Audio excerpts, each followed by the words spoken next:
Relationship since 1944. Advertising can be a struggle. Where to spend your money? Are you reaching the right audience? If you are looking for an effective method that reaches a large fan base at once, then here is your spot with Live Ticket TV. With over 65 schools in the state of South Dakota, we can help you find the right market. Plus, you can work with me, Heath, and a portion of all sales made go right back to the school. Get a hold of me today, and let's get started in helping build your brand with Live Ticket TV.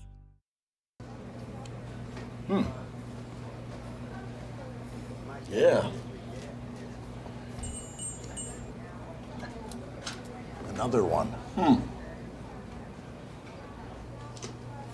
Yep. Man, this town's changed. Yeah. About damn time.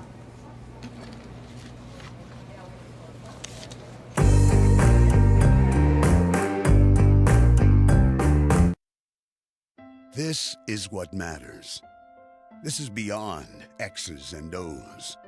This is the difference mutual respect makes. This is what character looks like. This is what defines us in South Dakota. This is sportsmanship. School sports, it's not the outcome that matters most, but the way the games are played. This message presented by the South Dakota High School Activities Association and the South Dakota Interscholastic Athletic Administrators Association. In times like these, it's good to know there's a place where people know who you are, no matter how long you've been gone. A place where the smells of home cooking are still in the air, where a simple wave warms your heart, and sharing stories is just a way of life. It's good to be home. Agraria Insurance Company, protecting what's important in life. Contact your local Agraria Insurance Company agent. The foundation for how we do business is right in our initials, W-E. We. Everything we do is a partnership. We understand solving the many complex challenges growers face every day takes teamwork. And when we succeed, we do it together. That's the power of we.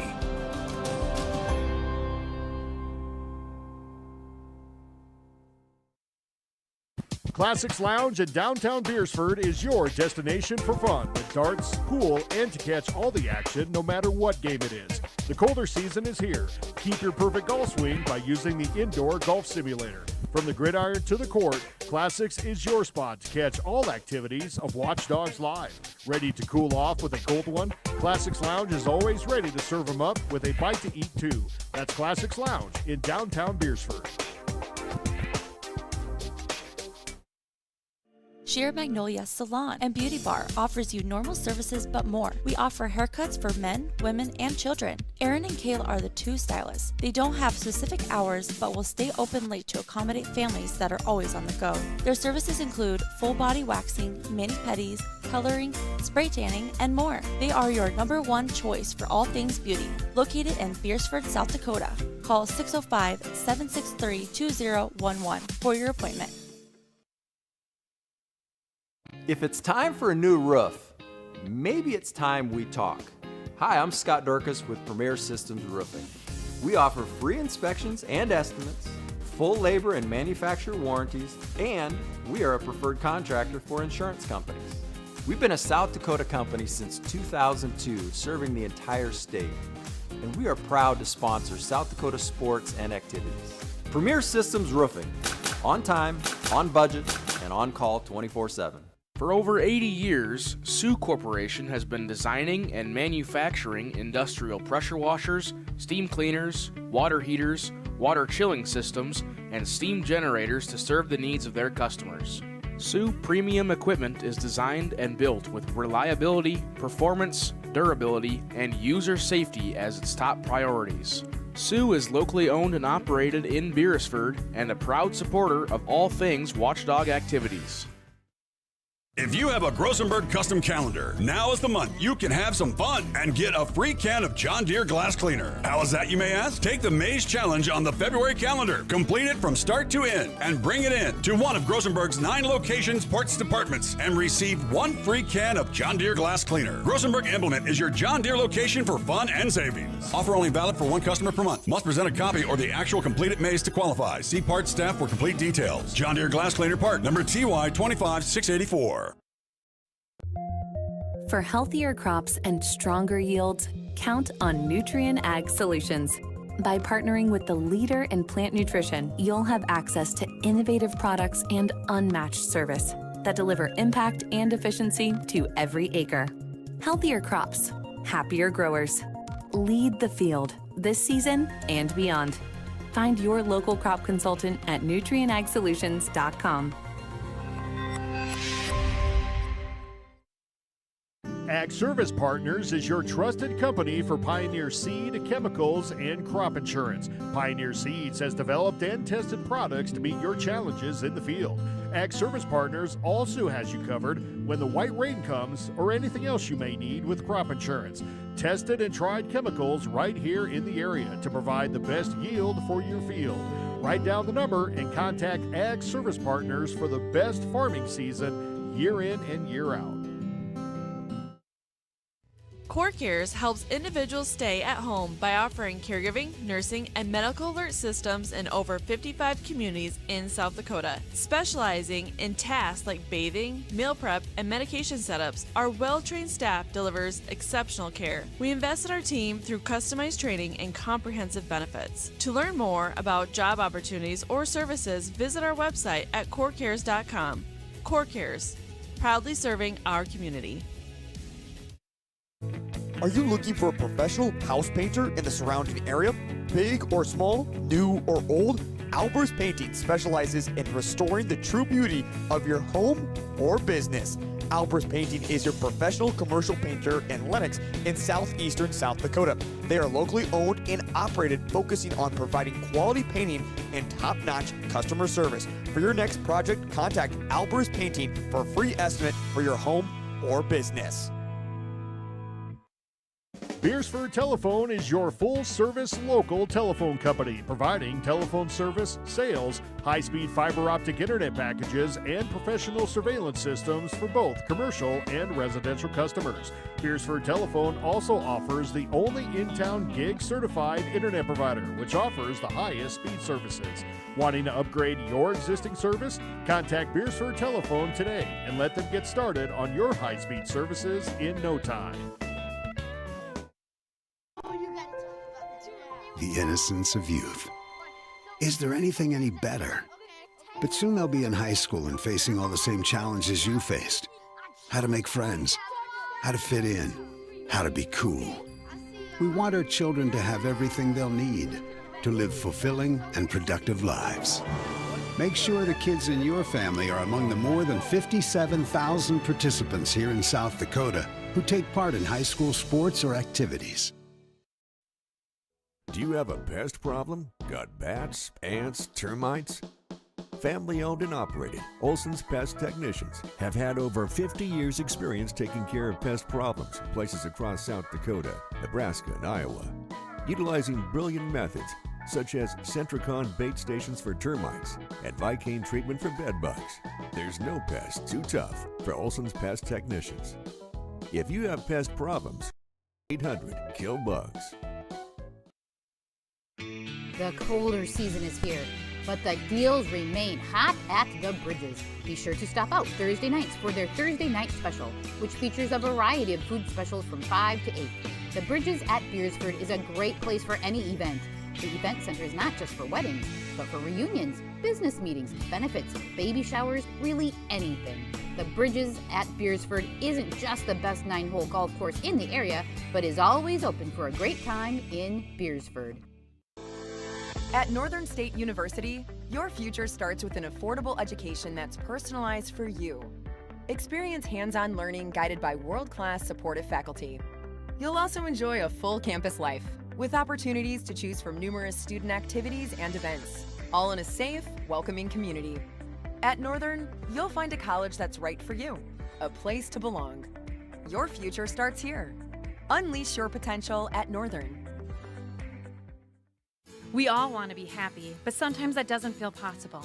But if you have hope, you have everything. Rising Hope Counseling provides high-quality mental health services with locations across South Dakota. Additionally, by providing telehealth, we ensure South Dakota's rural residents have access to high-quality mental health services. Our team lives and works in your communities, and we understand the unique challenges we face. Schedule an appointment by phone or online today. Rising Hope Counseling, offering hope, healing, and change. Give it off to Cisse, gliding to the basket. Out to 3, Jay Hayes. Good. And Eric Glenn wants to stop the music.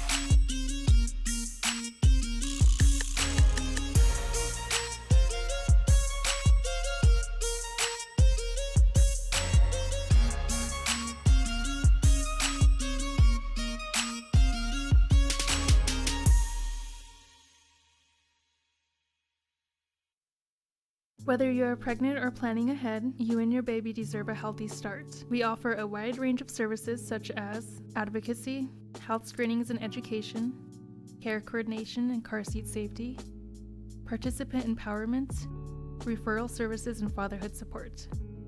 To learn more about Great Plains Healthy Start, visit greatplainstravelhealth.org or call one of our 5 service areas today. Brought to you by Great Plains Healthy Start, so that the people may live. In times like these, it's good to know there's a place where people know who you are, no matter how long you've been gone. A place where the smells of home cooking are still in the air, where a simple wave warms your heart, and sharing stories is just a way of life. It's good to be home. Agraria Insurance Company, protecting what's important in life. Contact your local Agraria Insurance Company agent. Ace is the place with the helpful hardware, folks. Ace is the only hardware retailer that carries Benjamin Moore paint at over 3,800 stores. With Benjamin Moore's premium quality, you can be confident you're getting the best. You can buy in store or order what you need online for curbside pickup or delivery. When you want the best, Benjamin Moore paint from Ace at participating stores. Find Benjamin Moore paint and other great products at your locally owned Olson's Ace Hardware in Beersford.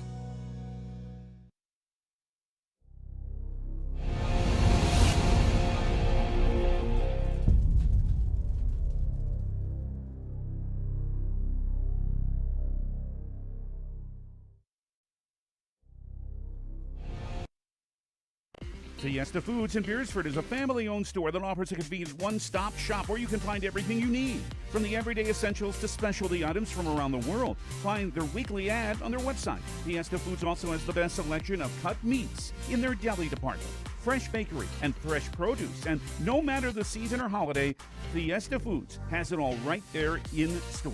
Open 7 days a week. Fiesta Foods is your one-stop store right in the hometown of Beersford. Customer service is more than just a word. It's what Jensen Insurance Agency and Auto Owners Insurance does every day. We have more companies than most agencies in town. We're able to find a competitive market for each family. We're able to farm that out, quote it with each of our carriers, including Auto Owners Insurance, of course, and see where it best fits. In Sioux Falls, Beersford, and Elk Point, go to jensenagencyonline.com to find out more. Jensen Insurance Agency, building relationships since 1944. Advertising can be a struggle. Where to spend your money? Are you reaching the right audience? If you are looking for an effective method that reaches a large fan base at once, then here is your spot with Live Ticket TV.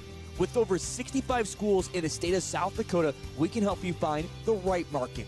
Plus, you can work with me, Heath, and a portion of all sales made go right back to the school. Get a hold of me today and let's get started in helping build your brand with Live Ticket TV.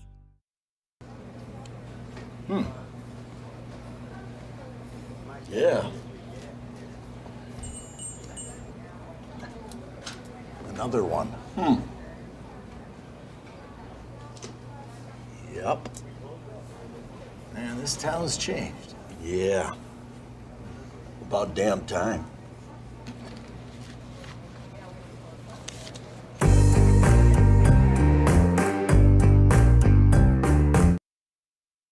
This is what matters. This is beyond X's and O's. This is the difference mutual respect makes. This is what character looks like. This is what defines us in South Dakota. This is sportsmanship. School sports, it's not the outcome that matters most, but the way the games are played. This message presented by the South Dakota High School Activities Association and the South Dakota Interscholastic Athletic Administrators Association. In times like these, it's good to know there's a place where people know who you are, no matter how long you've been gone. A place where the smells of home cooking are still in the air, where a simple wave warms your heart, and sharing stories is just a way of life. It's good to be home. Agraria Insurance Company, protecting what's important in life. Contact your local Agraria Insurance Company agent. The foundation for how we do business is right in our initials, W-E. We. Everything we do is a partnership. We understand solving the many complex challenges growers face every day takes teamwork. And when we succeed, we do it together. That's the power of we.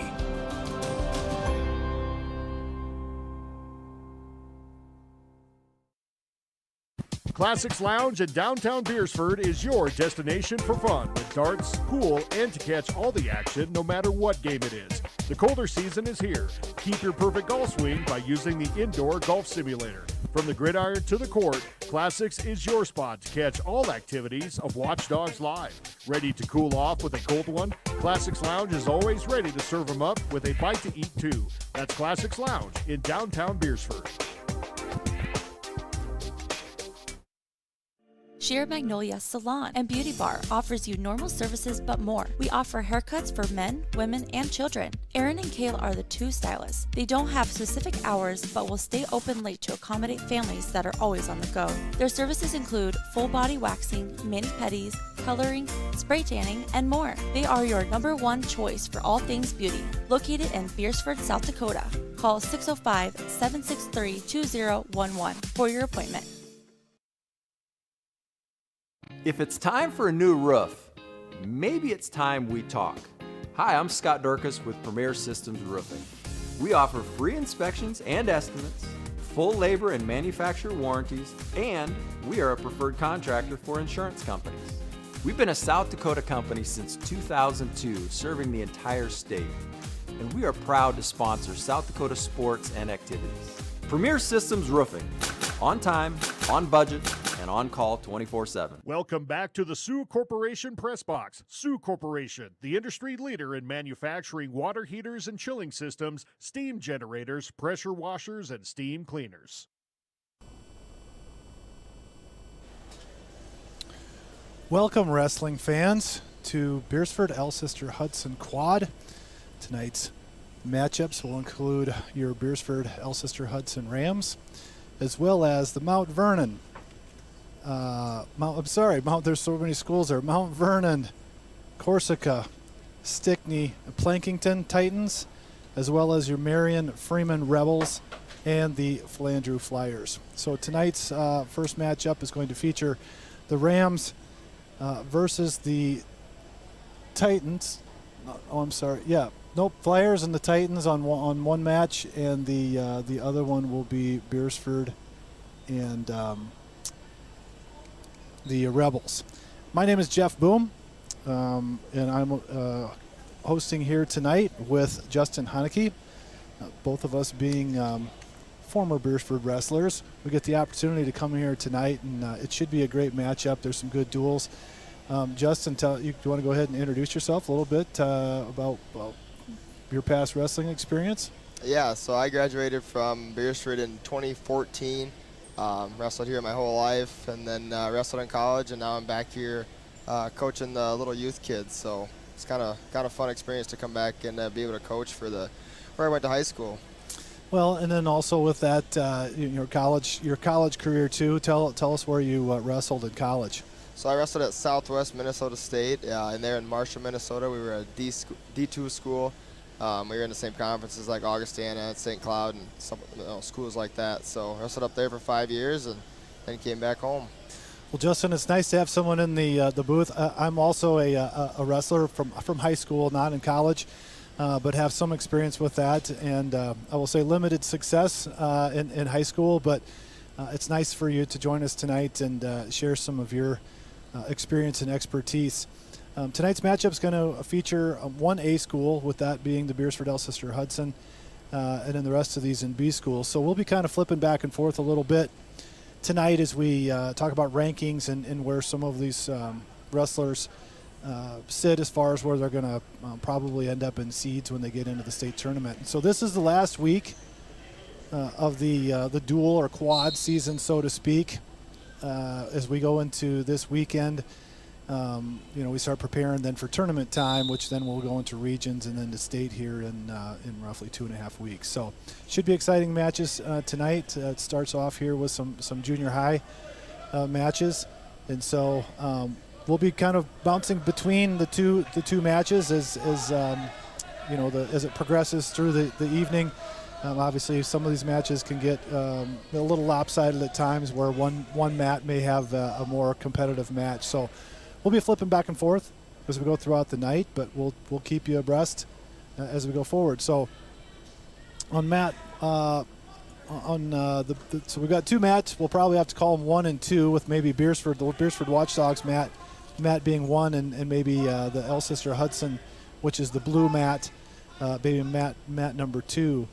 But who do we've got there on, Justin, are you familiar with some of these wrestlers by face? We don't really get an announcement on some of them. I know some of them by face. I can't say as I know who's out there right now.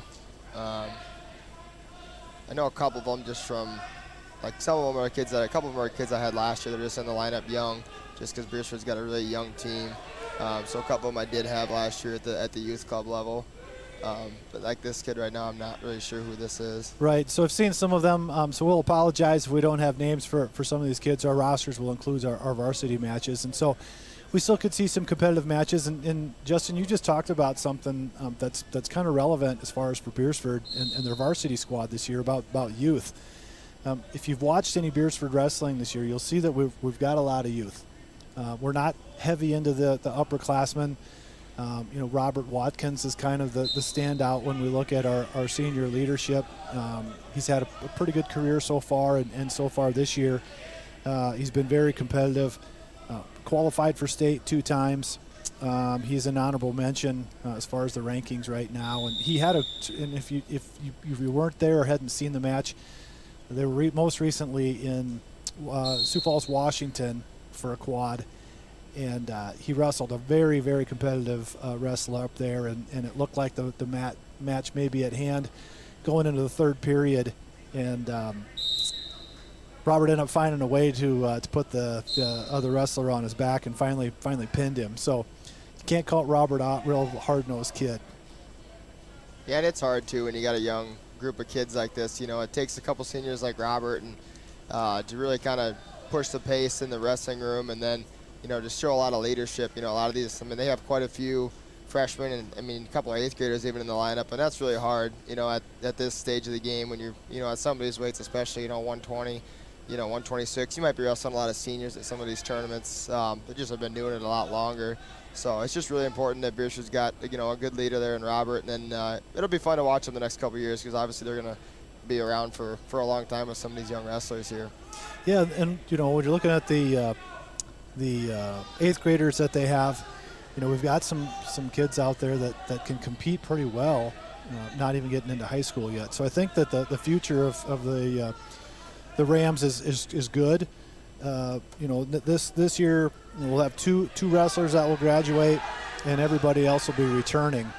And the interesting part about wrestling is kids mature and they grow exponentially at some of these summers. So one year you might find someone's wrestling 119 pounds, and the next year maybe they're at 126, or maybe they're at 160. You just don't know what those growth spurts are going to look like. So some of that will just shake itself out. The beauty of wrestling is sometimes you got some kids that can go up a weight class or down a weight class to kind of strengthen your team. But I really feel good about the future of Beersford Elcester Hudson. So let's talk about, as we're going through some of these junior high matches, we'll just kind of give you a little bit of a preview of what you can expect as we get into the varsity matches here in a bit. Let's just go down the line of what we have in Beersford, and then we'll kind of hit some of the highlights of some of these other teams that we have. So Beersford, we've got some folks that qualified, and we'll start off with the female wrestlers. We have one that's pretty outstanding by the name of Reese Olson. Last year we had, or 2 years ago, Taven, oh shoot, I'm losing names as I go, but we had a wrestler qualified in the state tournament and placed. Taven Valder. I don't know why I lost the last name, but and then she had some things going on that caused her to not be able to participate, physically. She'll hopefully get to see her, sometime next year if that's possible. But Reese is one of those wrestlers that is coming in ranked number 4 in the state. Is qualified twice for the state tournament. She did get 7th in 2022, and as she continues to build on her skill set, I think that she's one that we could really expect a lot of great things for her in the upcoming years. Yeah, it's kind of fun to see Beersford have a couple girls out. Women's wrestling is actually gaining a lot of ground on not only at the high school level but at the college level. More schools are adding it. It's becoming way more accessible for young women to be able to compete at all levels. We got a few girls in the youth club that I hope stick out to it because there's strength in numbers, as we well know. But it's just really fun to see women's wrestling growing as fast as it is right now. And you hit it right on the head, Justin. I've been to several of these quads, even as last night. It was a junior high quad. So basically they had 6th grade, 7th grade, 8th grade wrestlers in Yankton. And Yankton had, I don't even know how many. I have to, probably somewhere close to 10 female wrestlers. Last week we were in Garrettson and just across the border in Laverne, Minnesota. I think that it was 10 wrestlers they had.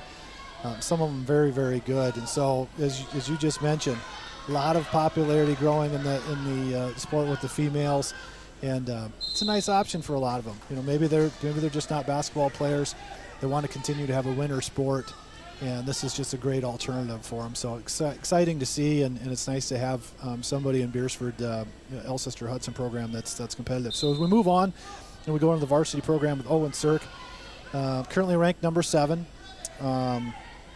He's one that coming in as a 10th grader showed a lot of promise in the last couple of years, and then this year has been fairly dominant as you go through the season. So it's nice to see him continue to develop, and he's becoming quite a force.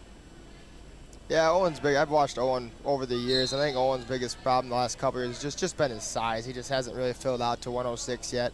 I know last year he was quite a bit lighter at that weight class than everybody else, and you could just tell it. Kids are 1.5 feet taller than him, and that's just has been really hard for Owen to try to overcome that. So it's fun to see him start to just get a little size on him, and he's going to be really fun to watch over the next couple of years here. And it's so true. He, when you look at the size of Owen in the last few years, it's like you're not even quite making the scale to wrestle competitively at 106. And interesting enough, as a sophomore, he's a football player too. And when you see him on the football field, obviously there's a size disadvantage, but what he lacks in size, he certainly has in heart, and probably more noticeable is his confidence. No fear when it comes with Owen. So tonight should be fun to watch Owen. Bennett's one that's an 8th grader. We're seeing him develop. Dexton Miller, 8th grader. Honorable mention for A's right now as far as rankings at 120. Also very skilled. And then last year he qualified for the state tournament as well as a 7th grader. So a lot of high expectations for Dexton. And then moving on, we go into the 138 class.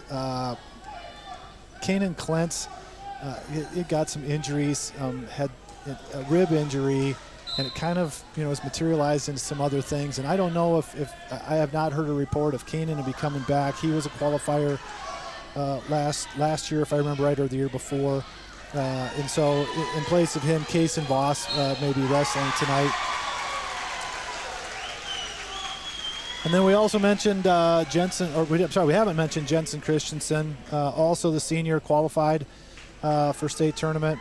He's also had an impressive season. Currently not ranked or an honorable mention in the rankings, but he'd be one to watch, I think, definitely when we get into tournament time. And then as we previously mentioned, Robert Watkins, honorably mentioned, and is a 2-time qualifier for the state tournament. So that kind of rounds out the Rams. When we move into the Class B wrestle rankings, we've got some here from Marion Freeman, so we'll just go ahead and probably start with them. At 106, Logan Pankratz. I'm going to guess that's I don't know, Justin, you probably don't remember, but Pankratz was a fairly popular name. A really strong wrestler from Freeman back in the late 80s. Probably some sort of a family member would be my guess. Looks like, if I'm seeing this correctly, help me out, Justin. Is this? I see these numbers here. I wonder if these folks are ranked, but I see several numbers. I think that on the right there is their. Okay, ranked number 6. The left is on the yep, there we go. Ranked number 6. Marion Freeman also at 113. And isn't this, Justin, I want you to talk about this because I'm sure you've experienced it. If you look at most high school teams and all the way up into college teams, and let's even go to like what we would probably call, you and I could maybe argue it, whether it's Iowa or Penn State. Penn State seems just to be the team that's the premier college wrestling program right now. But maybe Penn State's not the best example because they're just loaded, it seemed like weight class after weight class. But how many times have you seen it in high school and college where you have a really strong wrestler at one weight class and kids on either side of them become really good too? Yeah, I mean, the competition in the room for sure absolutely elevates, where you become as a wrestler yourself. I mean, if you have someone your size that's ranked high in the state, that's your practice partner every day, I mean, that's going to make you better every single day. It's just like wrestling, one of the best kids of your weight class, except he's your teammate. And that's what makes Penn State so good is, I mean, you look up and down their roster right now, they're ranked 1 or 2 at almost every single weight class. So you're training with the best guys, in the country. And then you have David Taylor, too, who's at, very premier level in the world circuit right now, He's in the room every day. So you have some of the most elite talent on the planet all in one wrestling room. Kyle Snyder trains there. I mean, those guys are elevated every day by just the guys around them that have done it and the older guys that are more experienced. And so that makes a huge difference, for these, especially it's harder for smaller schools like this, obviously, because they just don't have the depth. But when you start getting into some of the bigger A schools, it really helps a lot when you have, really, really strong practice partners for you, for sure. It probably doesn't hurt to have Cale Sanderson in the room as well, huh? No, especially when it comes to the recruiting process. I think Cale's pretty much got the corner on the market when it comes to most of that now. So. Yeah, coaching, and I would say the same for Iowa. Strong recruiting power, I think, for both of those schools, and it definitely shows when you see them in the Big Ten and nationally ranked, and with all those wrestlers that come along with it. So, not surprisingly, once again we go from, like I said, the 113 class of Brody Gosson, and then moving right into the 120 of Easton Cheddar. Cheddar also, a pretty popular name in that Marion Freeman area, and has some wrestling legacy behind it. So three weight classes in a row. Skip ahead into the 132. One weight class pops up above that, and that is Keaton Preheim. And so that kind of rounds out what we have rankings for, and that's what we'll probably be looking forward to in the from Marion Freeman. And then with Mount Vernon, of course, sorry, I keep missing it. We'll just call it MVP CS. They've got a 113 pounder by the name of Keegan Hill, ranked number 9. So tonight we should see a really, really good matchup. Hopefully those two get a chance to get together. Brody and Keegan both being ranked in the state. So we should have a nice treat. And then once again, as we just alluded to, you go up one weight class. Once again, got a MVPC. And Marion Freeman matched up again with a number 7 and number 11 with Daniel Dorsey. So, when we get into those weight classes tonight, and then you start to mix in Dexton Miller, you're going to have some Premier A and some Premier B wrestlers going at it tonight. And then we just step up into the 144 class with MVPC. Another ranked individual by the name of Paxton Nedved. Freshman, And then we just jump up to 156 or 157 and 165 with Kane Tobin and Tate Tolsma. And then I'll go into heavyweight. We've got Aiden Novak. Man, when you look across this team of MVPCS, a lot of ranked wrestlers. When we're covering 6 weight classes and we got some rankings, you can imagine what the competition looks like in that weight room. So we'll probably see some excellent performances, even with some kids that aren't ranked. Just being in that environment, being pushed, having kids that are probably a little bit more, a little stronger than you, probably a little bit better technique. But talk to me for a second, Justin. With you wrestling at a little higher, division and competition level of college, we'll see so many of these kids come in, and I think a lot of people that are new. And when we get into the varsity matches, I think we'll take. Are we? This might be varsity. Okay, we are starting right. We are starting here with the varsity matches. In tonight's weight class, we are starting off at 126. So tonight we are watching Tate Lyle take on Finley McConnell. We've got a note here that he's sick, so I don't know. Maybe we missed it on the announcement, so we may have a replacement wrestler. Well, and this looks like Caden Shirk down here from Beersford, so I'm wondering if the scoreboard just hasn't been updating with the weight class round. So I believe this is 145 right here. No, that looks like Tate. I think Is that's it? Yep. I think that's. Oh yeah, I see Caden on the bench. You're right. That's my bad. And so we've got. This is 132, I think, up on your screens, but. Tate is wrestling the 126. So we'll be seeing on the other match Gabriel Frias and Eric Hauge. So we'll get a chance to see Eric. Looks like Gabriel's going to be an 8th grader. Eric's at a 7th grader. So we'll get a chance to see these two wrestle, unless we here on this. It looks like a little higher weight class what we're at here. Yeah, it looks like Flanders was like pretty open for a while there. Yeah, so we might have a few of these. Looks like Flanders probably open. So we're kind of rifling through some of these weight classes. So we'll do our best here to try to get caught up to see who we've got out on the match. So we'll probably have to wait for an announcement. I think we missed a few people getting their hand raised, but.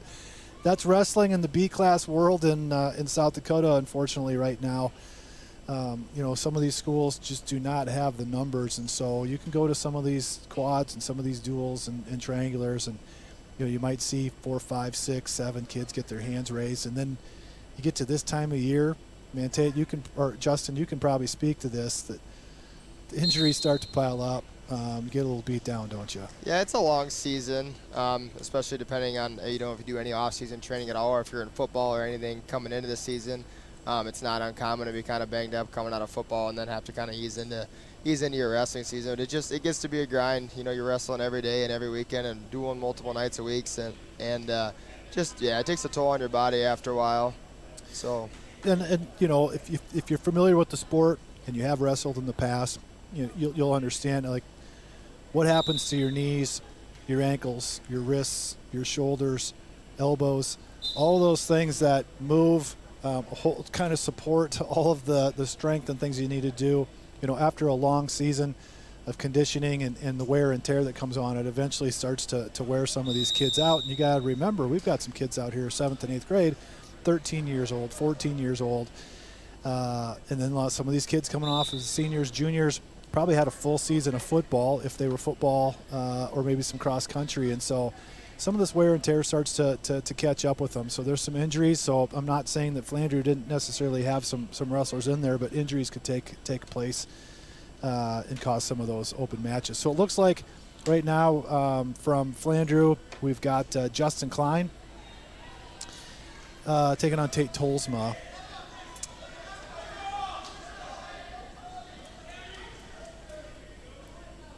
Looks like Tate's trying to settle into a nice finish over there, hopefully for us. Yep. So Tate Lyle looks like he's just about ready to finish that match, and he did. And on the other Tate started off with a pretty quick takedown and seems to be in control on top right now, working a nice pinning combination. And this is one where you you see really good wrestlers are able to control the one arm at the wrist and then put in what they call in the wrestling world a chicken wing. Kind of resembles it. And now you can see he's putting a lot of torque on that shoulder right now.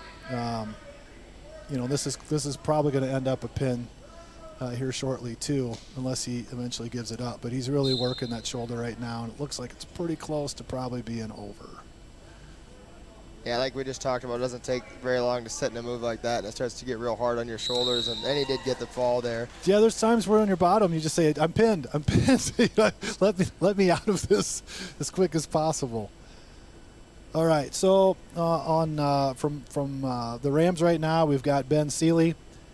I think that's Ben. I just got a chance to see him. Looks like he's on the bottom here, taking on Keaton Preheim, who's ranked number 10 right now in the Bees. Ben's been filling in a little bit. We've got some moving around in those weight classes, some injuries, some other things going on inside of there. So Ben had a really good competitive match here last week, and at the end kind of got caught in a move.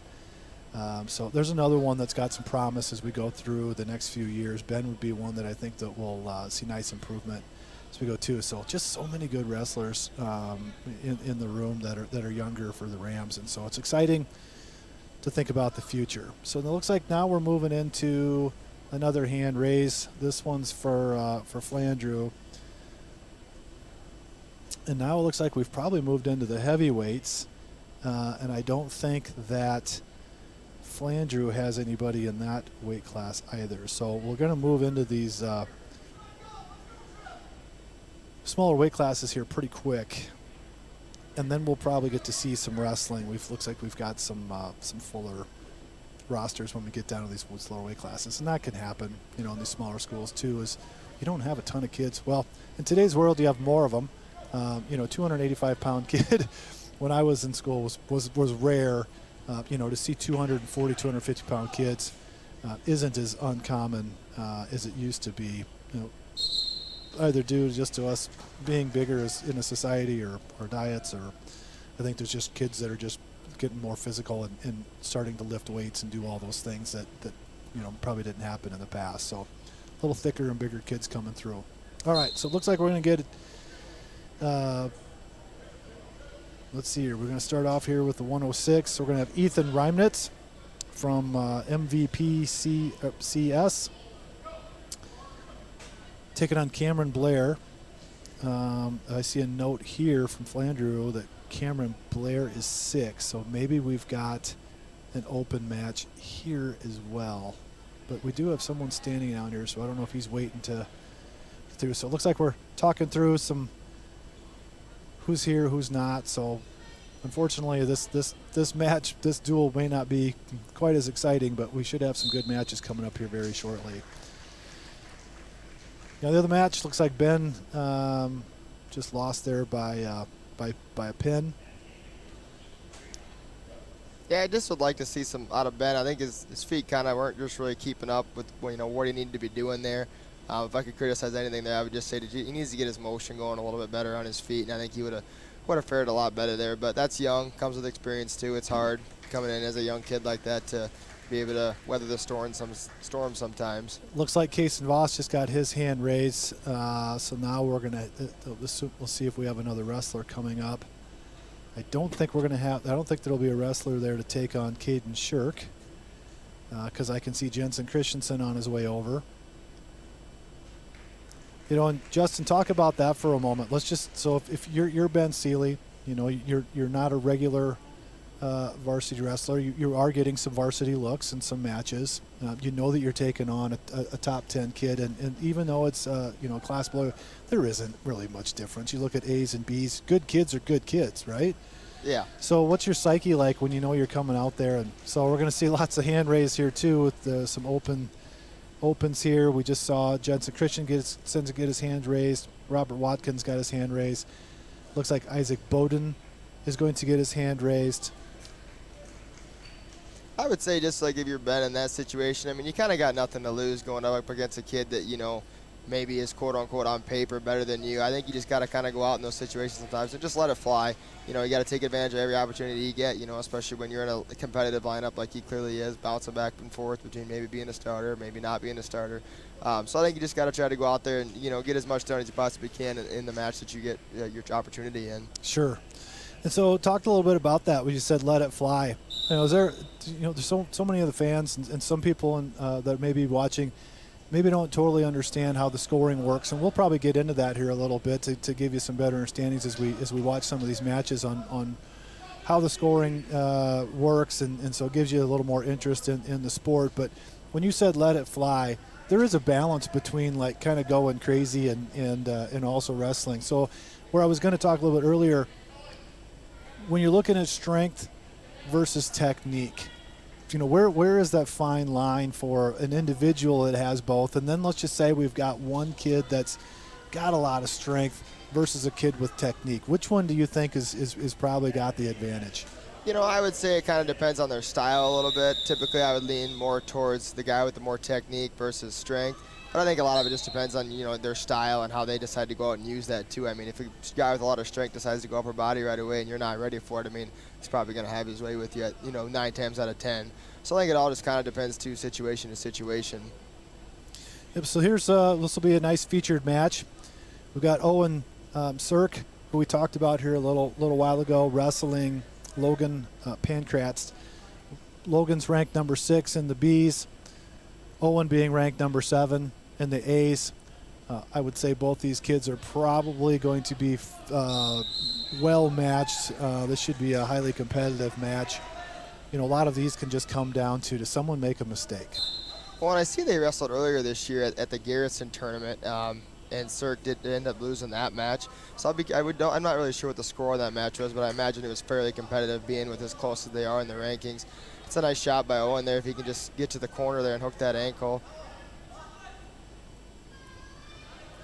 Yeah, and I think a lot of the fans, you know, when you look at it, you say, well, gosh, why can't you just go and you know, escape, or why can't you just, you know, get up when you're down on the bottom and these types of things, or why can't you just return somebody? And it's not as easy as it looks, and you can probably attest to that.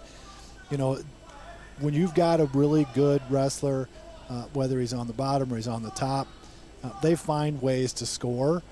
But a lot of times when you got evenly matched kids like this, sometimes points become really, really valuable because you don't get them. Now, as soon as I say that, now we watch both these wrestlers find a way to score, but sometimes those points can be very rare, and you'll see matches go 2-1, 3-2, 3-1. One takedown or one escape can certainly be the difference. And you know, talk a little bit about, you know, the differences. Some people have maybe watched some college wrestling and they have that thing called riding time. What's the difference between what we see here and what we see in college? So like in college, you know, riding time becomes a big factor in those close matches where, you know, we might neither one of us scores a takedown in the first period, and we both get maybe get an escape. But if I can gain a minute of riding time on my opponent in college and stay above that minute mark, you might get that extra point. So a lot of that just becomes on that. Your top work becomes very crucial. You know, being able to ride somebody out, not necessarily even turn them, but just keep enough pressure on them. And I was going to say that too, Jeff. You know, if a guy's really good on top and keeps really good top pressure the whole time, that tires you out down there. That's a lot of work to try to constantly build up on the bottom, and it can get kind of demoralizing when you can't get away and they're returning well and they're just tying your hands up on the bottom, and that makes it hard to match too. So I mean, top work is obviously very impressive. Very important for not only just scoring points, but also just for trying to get the moral gain on your opponents in those situations. And as you watch these two wrestlers talking about Owen and Logan, you know, there's a lot to be said about with wrestling, staying busy. You know, often you'll see some of these matches where it looks like nothing's happening. You say, well, this person's, you know, down on their stomach or they're on their knees and the other person's on top. There's something happening in most cases all the times, like you just mentioned to it, hand fighting, trying to get your wrists and your hands free from the other wrestler. And so sometimes, as you mentioned, just constantly working and being moving and being aggressive in a lot of different ways. As you said, it finally takes a mental toll, but it also takes a ton of conditioning out of someone as well. And so, you know, right now Owen's doing a great job staying on top. It's not easy to ride. It's probably one of the hardest things that you're going to do in wrestling other than an actual takedown. And so, riding an opponent, it might look simple, but it's probably one of the hardest things to do. Typically the guy on the bottom has got the advantage to score, and when you see a difference between one period to the next, most of the time the person's going to say, I want to go down first, because it is your best opportunity to score. Yeah, and just staying active, like Owen's doing a great job of tying his hands up, throwing the boots, and he's giving the bottom guy, a lot to think about. Instead of just going straight for his stand-up, he's got to think about, is he going to try to run an arm bar on me? Is he going to throw the legs in and run a power half? I mean, you're constantly making him second-guess what he wants to do, so you're just kind of one step ahead of him the whole time. It's kind of the idea, I think, on a lot of good top riding. And so now on the match, or on the blue mat, we've got Daniel Dorsey, we talked about earlier, from MVP CS. He is I'll just say the Titans, probably easier to roll off my tongue. From Titans, he's a freshman. He's ranked number 11 at 120 in the Bs, taking on Zach Peterson from the Flyers. What I would like to see South Dakota do, I think, in the upcoming years, I would like to see them combine the classes. I think with, as some of these schools start to get smaller and smaller and combine, more and more schools together, I think it'd be a lot more fun if they would combine the classes and we could make things a little more competitive.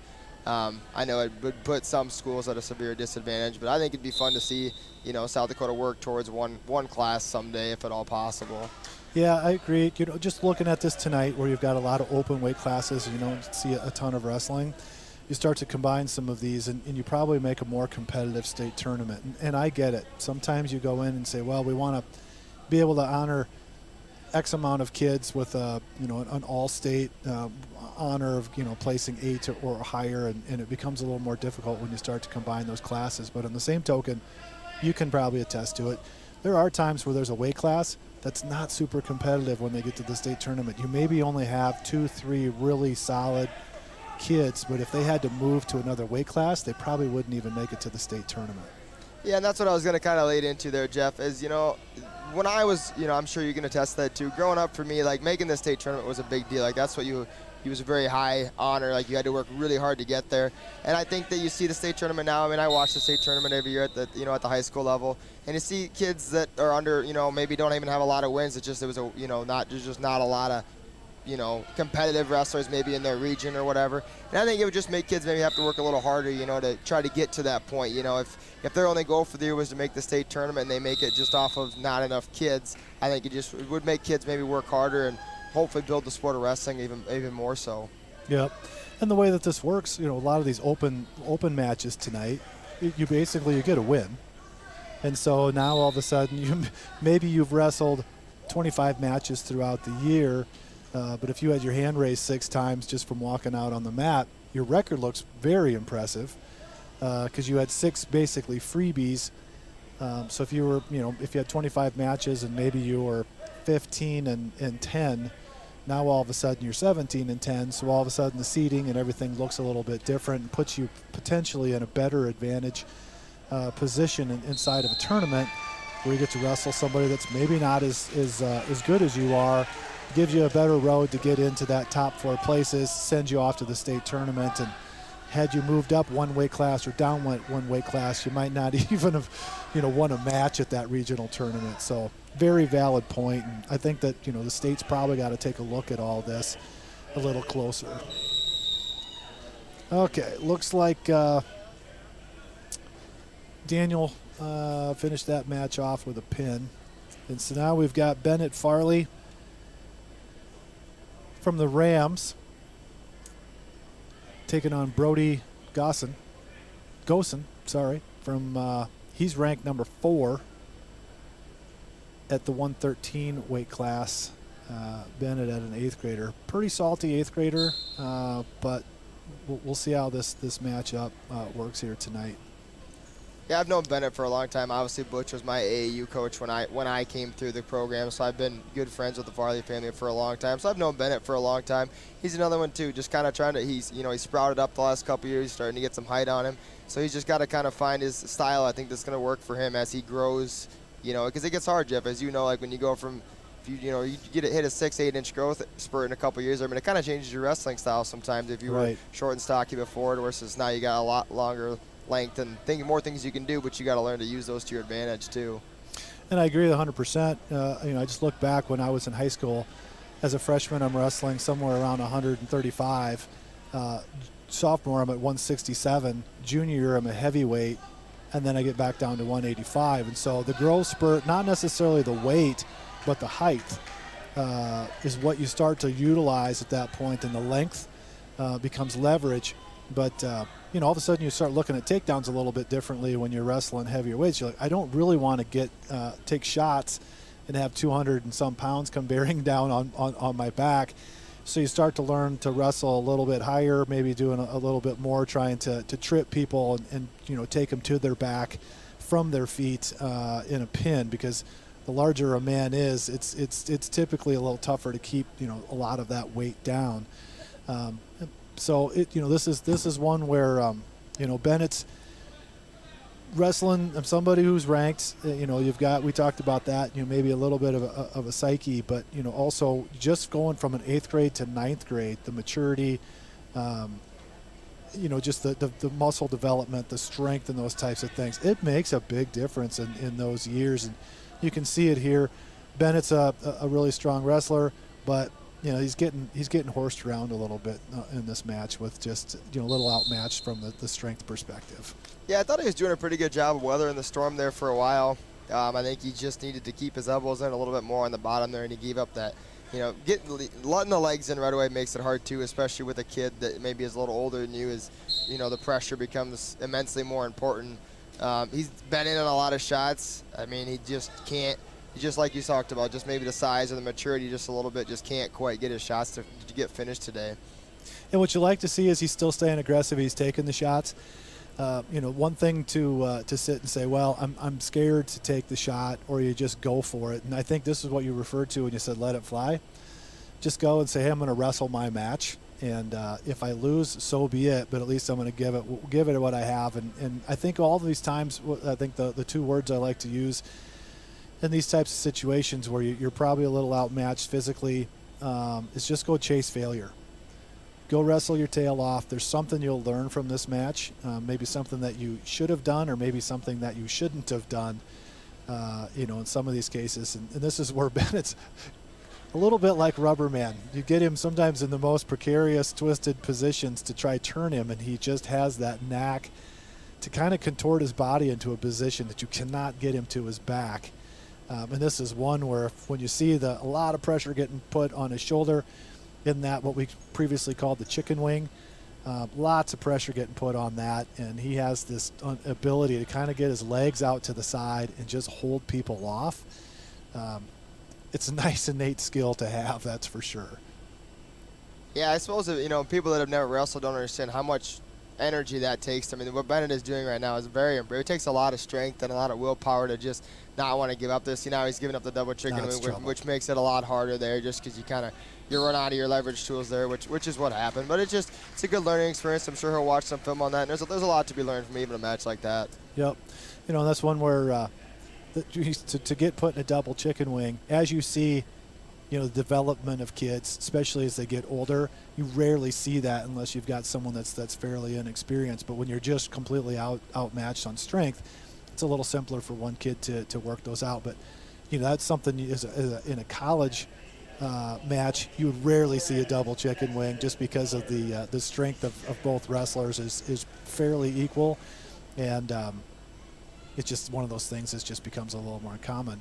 And as well as plenty of other moves that you probably see from headlocks and those types of things, just becomes a little bit more rare as wrestlers mature and become a little more developed in their techniques. Here's another match that we talked about earlier that should be a good one. We got Dexton Miller, not ranked but receiving honorable mention at 120 in the A's, as we previously mentioned, is a state qualifier last year as a 7th grader, taking on Easton Cheddar.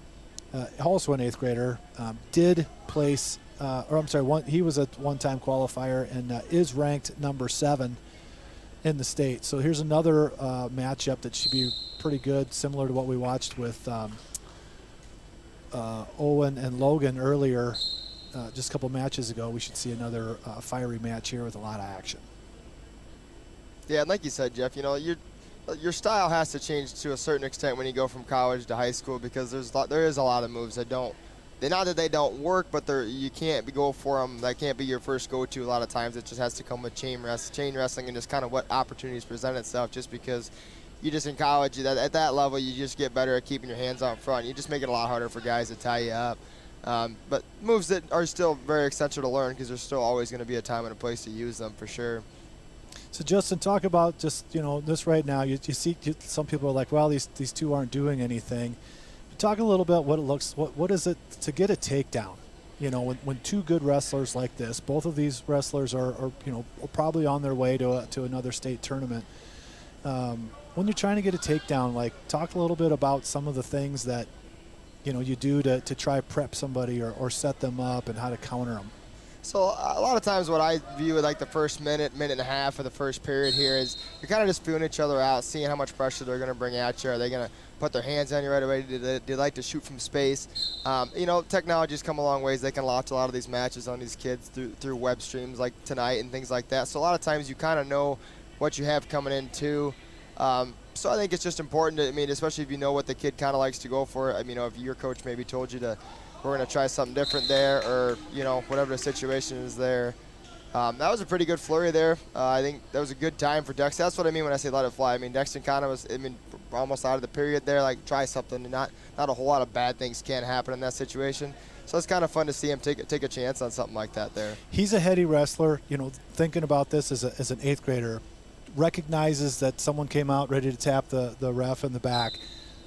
Very little time left. Why not just see if I can pull one off? Maybe I get points, but if I don't get them, I fall on my back, and I don't give up any points either. And that's probably one too, where it's maybe understands there's not going to be any points awarded either way, but it's a little bit of a test, isn't it? Just to see, can I actually throw this guy? Does he know how to counter it? Well, and then get that kid's pressure and hard, kind of like he was there. Even if Dexton gets that throw and doesn't get any points out of it, you're still going to make your opponent think about it now. You're maybe not going to bring as much pressure next time, which might play into better what your game plan is going forward. Mat awareness is huge. It gets more and more important as the higher level you get. Obviously, at the Olympic level, you have push-outs and things, and mat awareness is a very beneficial skill to learn at a young age, and it's really awesome to see someone like Dexton starting to already kind of figure that out there. Yeah, and it's a comfortability of the wrestling match and knowing where you're at. Things get a little slower for you. It doesn't seem like there's things going 100 miles an hour, and he seems to be able to kind of relax in these moments when they seem to be a lot of things going on. Very good scrambler. When you get into positions that don't really make sense, you don't really feel like you're in control, and he's not either, such as this. He's got that knack to figure out, how do I get out of this, and then how do I go score points. Probably missed an opportunity there to get behind him and get a reversal. Hopefully he doesn't, as we get down, we still have a minute left in this match, so hopefully he doesn't miss this opportunity here, but probably missed one just a short bit ago. Oh, he got his one. Which is not necessarily worst case scenario there. Now it's 2-2. I'd like to see Dexton go after a takedown here to try to close out the period on top, especially going in. I'm going to assume Marion Freeman at this point is going to probably choose bottom, but it'd be nice to see him try to see if he can sneak one in, at the buzzer here maybe. And so if you're not real familiar with the how scoring happens, so right now they're both they're both on their feet, they're both up, and so the opportunity for the points right now is what we call a takedown, and so there's 2 points awarded for a takedown. And really, to earn a takedown, it's typically not just to say I have control of the other wrestler, but typically you need to get, what would you say, Justin? Your hips higher, and then usually around an arm around the waist. Yeah, once you get an arm around the waist and get their hips broke down, that's generally a pretty good indicator. The ref will 9 times out of 10 award the takedown at that point. It's kind of fun now. College actually went to a 3-point takedown this year. I think the goal, I don't know if high school will ever adopt that rule or not. I think the goal is to kind of try to reward the offensive wrestler a little more. You might get, especially with a 2-point takedown in this instance, you might get 4 or 5 takedowns under the match and it's still only a 4-point match, one big throw and I'm right back in the match, where you add in that extra point every time and all of a sudden it's a 12-4 match and now you're kind of more out of harm's way. So I'll be curious to see over the next few years if if the high school level ever decides to adapt to that rule either. And so, as you look for a takedown, as Justin just described on how that looks, an escape is different. So sometimes you'll see where someone's on the bottom. Dexton's in trouble here. Once you're on the bottom and you can change basically the ownership of control, then they'll give you 2 points for what they call a reversal. So basically you just switched positions, and then the 1 point is the escape, meaning you didn't change positions as far as who was on top and who was on bottom or who had more control. Both wrestlers got basically separated and most likely on their feet, and so that's where you get the 1 point escape. And then back points, Justin, I'll let you go ahead and talk a little bit about back points. So basically, once you get their opponent's shoulders past 90 degrees, the ref will start counting. Once he gets to a 2 count, it is for sure you have locked in 2 back points. If he gets all the way to a 5 count, then you get the full 3 back points. But anywhere from a 2 count to a 4 count is still only 2 back points. And so there's a good example of a reversal, and basically one person in trouble, looking like they may have an opportunity to pin the other wrestler, and next thing you know, now we've got a full reversal. Dexton then also picked up 2 back points off of that. And now, even though it looks like maybe there's a bit of a scramble, Dexton hasn't given up control, so he still remains basically the wrestler in control. So, as we said, this was going to be an exciting match. Probably going to see some points. Dexton just cut him loose, trying to get that takedown to try to get this score back to tied. And so if you're asking yourself, why would you let the other wrestler go? The strategy behind this is he was down by 1 point. Staying on top doesn't give you a whole lot of time. If you let the other person go, even though you're giving them 1 point, now it puts you in position to get a takedown, tie the match, and then go into overtime. So that should wrap up that particular duel. Justin, give us just a quick, just in case we get into this type of a scenario, which this one we came close. What happens when we get to overtime? So overtime there, if it's tied up, say like in that situation, if Dexton would have got the takedown there, it would have been 8-8. So then we go into a 1 minute overtime, and at that point, the clock starts at 1 minute, and then the first wrestler that gets a takedown will win the match. And then if nobody scores in the first overtime, then it goes down to 30-second rideouts. So both wrestlers will get a chance to go down, and then if he gets out, gets a point, and then there's vice versa, his partner. And then it kind of continues on. If they keep tied through that situation, eventually the third tiebreaker will come down to, I believe high school rule is whoever had first points would get to choose bottom or top. And at that point, if you got the first takedown and you decided to go down, if you get away, you would win the match. Or you could choose top, and if you ride him out for the 30 seconds, then you would win the match again. So overtime gets kind of tricky depending on how far in depth we go into overtime. But it does get exciting and fun to watch the deeper into overtime we get. So as we previously mentioned, that the Rams and the Rebels, that duel is finished. This is another junior varsity match. Sometimes you might start a match and then you're gonna say, why did you go from junior varsity wrestling to varsity wrestling back to junior varsity wrestling? It's just how it goes sometimes. Maybe we get to see like where are the open spots. But it's good, in a typical duel. So, and this is another thing that would be interesting to talk about, Justin. So, if we go back to, let's just say, the 70s and 80s, if that was the time when you went to high school, and somewhere I think in the 90s is where it started to become more relevant. But it was very common to invite one school to your gym. And at that time, too, most of the schools could probably fill nearly an entire B team, what they called at that time, or a junior varsity, and an entire A team. And so you basically would invite one school, and then you would have your B team wrestles. And so it wouldn't necessarily be weight by weight, but there are times where you'd have maybe 3 kids at one weight, and you could try and match up 3 other kids, or maybe one kid needs a couple more matches. Maybe he can wrestle again at the end of a match or something. So there was a lot more matches, but it was typically one school would show up. You'd have somewhat of two full duels with the JV and the varsity, and then somewhere along the line in the late 80s, the triangulars became more popular, where you'd have 3 schools get together and just duel the 2 schools. And then they have what we hear tonight called a quad. So 4 schools come together and wrestle that duel. Obviously, when you have a lot of open matches, you can get through a quad fairly quickly. Not all of them are like this.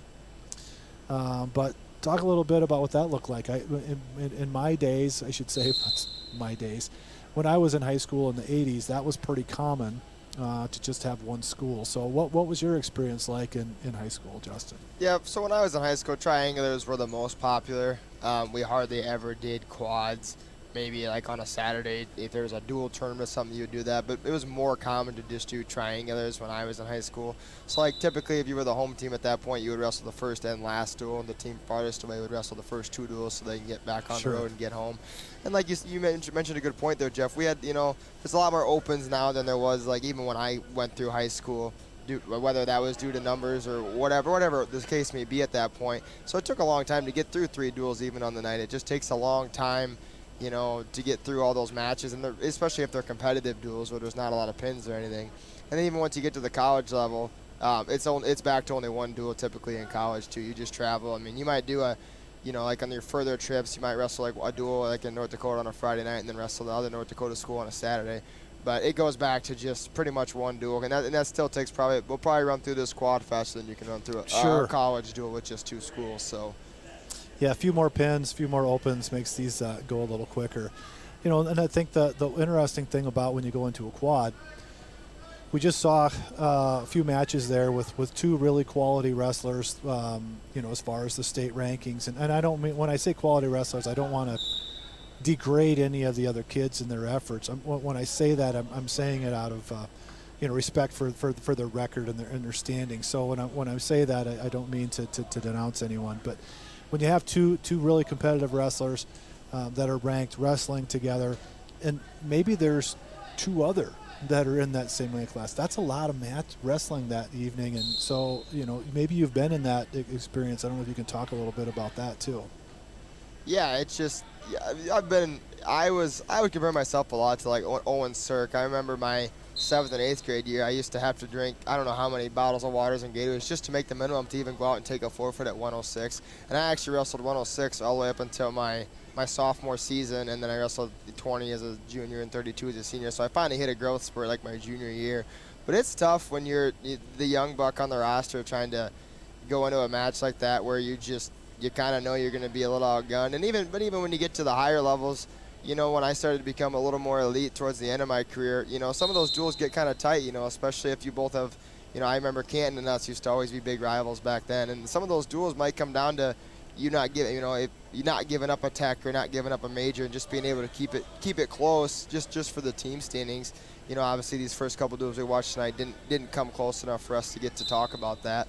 But it's the deeper the rosters are and the closer the teams are in, maybe ranking-wise, they get a lot more fun and exciting to watch. And it becomes more important if you're one of the, the younger kids on the team. It gets more and more crucial that you don't give up the big falls or the big bonus points, that could really potentially help your team win that duel. Yeah, and some of the practices inside of high school wrestling too, I think has definitely helped allowing kids to be able to compete. 3 matches in a night, it seems like a lot, and it is. If you go all the way through those. But one big difference is if you look back, and I'm going back to 70s, 80s, those types of things. Not uncommon to see wrestlers in the wrestling room wearing a sauna suit, which is basically like a plastic suit or a rubber suit under a sweatshirt or 2, sweatpants. The practice of weight loss, very unhealthy looking back at it in hindsight, but it was so common, and you'd see wrestlers, and I won't name names because some of them will be familiar to people that may be watching, but you see kids that could lose 35 pounds, and I'm talking 20% of their body weight in a matter of weeks to try make a specific weight to give themselves the best advantage to wrestle in. And I've saw it in my family. And so today there's a little more restrictions on how much weight can be lost. And so it keeps kids stronger. But man, the fatigue that you would see with some of these kids, you're watching them run for, an hour or jump in rope in a steamy shower trying to lose that last bit of water weight and then come into a night like tonight very dehydrated. it just takes so much out of the kids, and it's unfortunate that it used to be that way. But obviously there was smarter powers that be and changed a lot of those rules. So now there's just what is it? How does that work now? Is it just a percentage that they can lose? Yeah, I believe at the beginning of the year you do a fat and weight certification. So based off of your body fat percentage that the health officials deem you can lose X amount of pounds per week to get down to whatever weight class it is that you're trying to achieve. It's kind of nice to see that, like, even at the Olympic level now, you got guys like David Taylor that are kind of trying to change the culture. I mean, David Taylor wrestles 87 kilos, and he walks around like hardly ever overweight. So it's fun to see guys that are in the position to set the bar for younger wrestlers to try to start to change this culture that, guys can be stronger and still wrestle what they weigh and be competitive. And you just alluded to something here recently. Just alluded something where you said, well, I had to drink water in order to get on a scale. So that might people say, well, what do you mean you had to drink water? So there are minimum weights that you have to be in order to wrestle specific weight classes as well. Yeah, so in my instance there, that was when 103 was still a weight class, and the minimum you could weigh was 88. You had to weigh at least 88. You couldn't, just to keep teams from sending smaller guys out that could potentially get hurt in situations where they're just giving up too much weight. And the same thing with a heavyweight weight class too. You can't just send somebody out there just to say, I want to get my hand raised, or I'm just going to go out and wrestle and only weigh 167 pounds. There are minimum scores or weights for that too. So it could seem a little complicated, but overall, the wrestlers in there have a pretty good understanding what it is. So I think, okay, so let's go. We're thinking about maybe taking a break. We'll just wait. We've got still another match going on here, and I think, from what I can see, this looks like this probably will be our last match that we have between the Rebels and the Rams. So once this match is finished up, we'll take a quick break, and then we'll come back and we'll watch. Let's see, we've got look to see who matches up on the next match. Well, when we get back from break after this match, then I guess we'll see who's going to wrestle who after that. So I was going to talk about that too, Jeff. People maybe that aren't super familiar with wrestling might question like why they flip a coin to start at a certain weight class when you start a duel. And I guess I don't understand. It might depend on where a coach thinks his guys match up the best to see if the duel score is going to be close at the end, versus if they start at maybe a middleweight or the end. But sometimes it might be too, say they're, if you're 106 pounders cutting a lot of weight to get down to that, those guys just don't recover as fast. They're just not, their bodies aren't as big, they don't recover as fast. So you might start at like 113 to give him, a full duel to try to get fluids in him and, to get him in his peak performance as fast, as soon as you can. Yeah, good point. There's strategy behind it. So as much as it would seem like, well, we just throw our wrestlers out there, that extra hour could be quite a bit of difference, especially when you're talking about fluid. Or when did he weigh in? How much calorie intake has he had? And when's the last time that he was able to eat and kind of nourish himself? And so you got to give a little time for that to process and start to be able to basically utilize some of those calories that you brought in. So here's another young wrestler that we have. Sebastian is one that fun to watch. I've watched him wrestle. I think you've probably coached him. It's fun to watch. Very active. He's got a nice balance of aggression, and he's one to watch too. I think is over time. I think he's got a really nice skill set. So we're going to take a little break here, and we'll come back with some more wrestling action.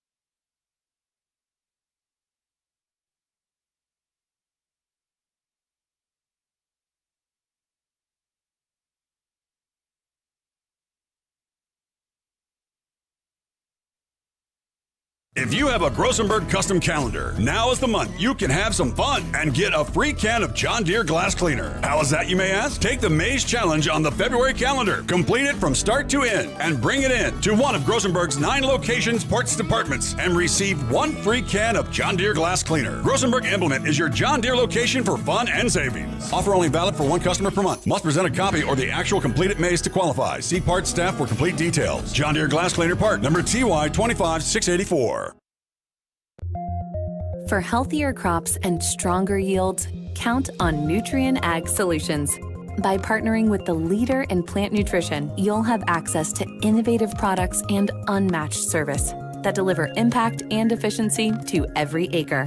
Healthier crops, happier growers. Lead the field this season and beyond. Find your local crop consultant at nutrienagsolutions.com.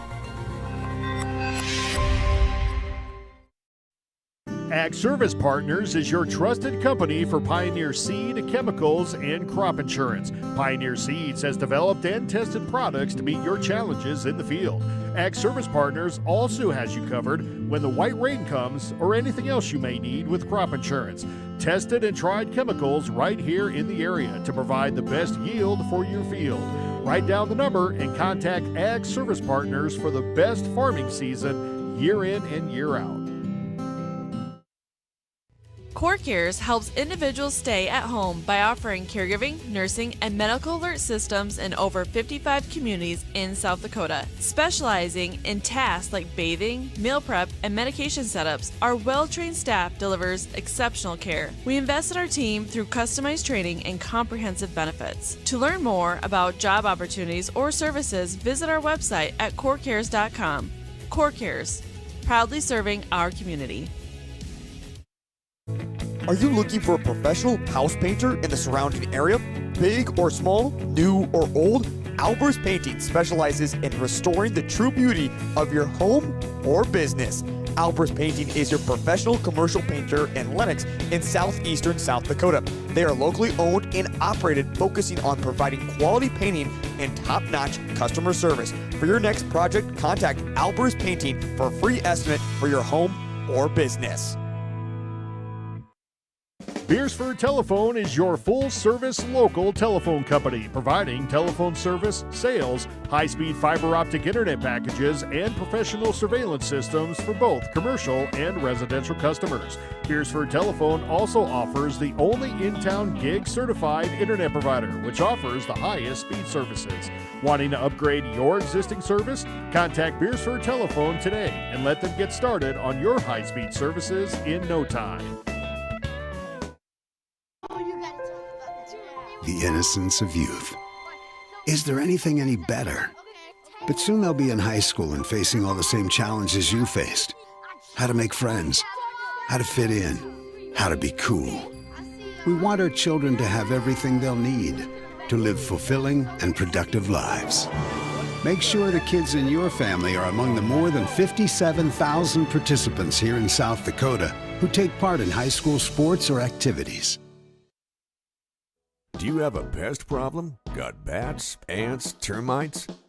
Family owned and operated, Olson's Pest Technicians have had over 50 years experience taking care of pest problems in places across South Dakota, Nebraska, and Iowa.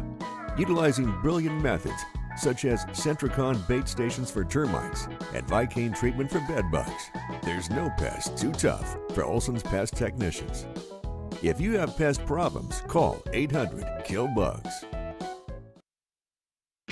The colder season is here, but the deals remain hot at the Bridges. Be sure to stop out Thursday nights for their Thursday night special, which features a variety of food specials from 5 to 8. The Bridges at Beersford is a great place for any event. The event center is not just for weddings, but for reunions, business meetings, benefits, baby showers, really anything. The Bridges at Beersford isn't just the best 9-hole golf course in the area, but is always open for a great time in Beersford. At Northern State University, your future starts with an affordable education that's personalized for you. Experience hands-on learning guided by world-class supportive faculty. You'll also enjoy a full campus life with opportunities to choose from numerous student activities and events, all in a safe, welcoming community.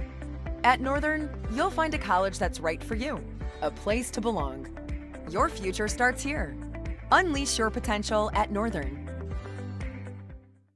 We all want to be happy, but sometimes that doesn't feel possible. But if you have hope, you have everything. Rising Hope Counseling provides high-quality mental health services with locations across South Dakota. Additionally, by providing telehealth, we ensure South Dakota's rural residents have access to high-quality mental health services. Our team lives and works in your communities, and we understand the unique challenges we face. Schedule an appointment by phone or online today. Rising Hope Counseling, offering hope, healing, and change. Give it off to Cisse, gliding to the basket. Out to 3, Jay Hayes. Good. And Eric Glenn wants to stop the music.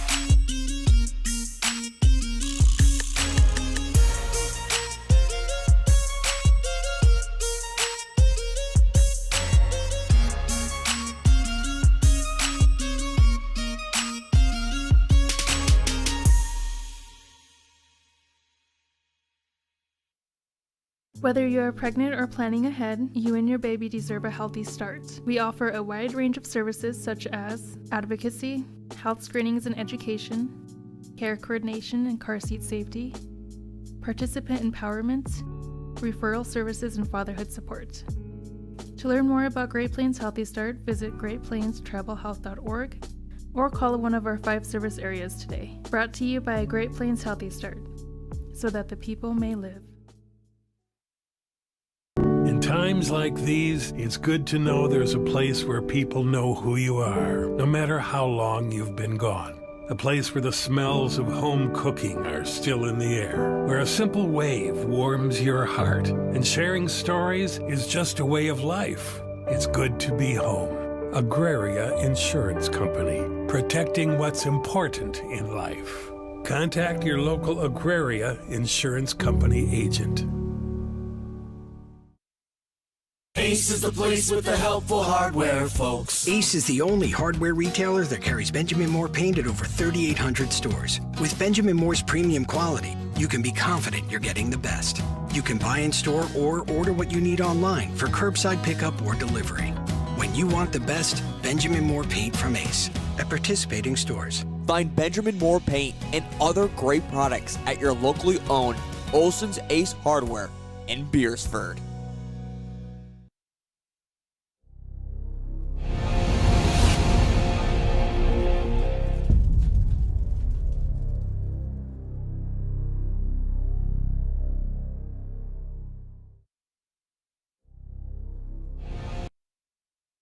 Fiesta Foods in Beersford is a family-owned store that offers a convenient one-stop shop where you can find everything you need, from the everyday essentials to specialty items from around the world. Find their weekly ad on their website. Fiesta Foods also has the best selection of cut meats in their deli department, fresh bakery, and fresh produce. And no matter the season or holiday, Fiesta Foods has it all right there in store.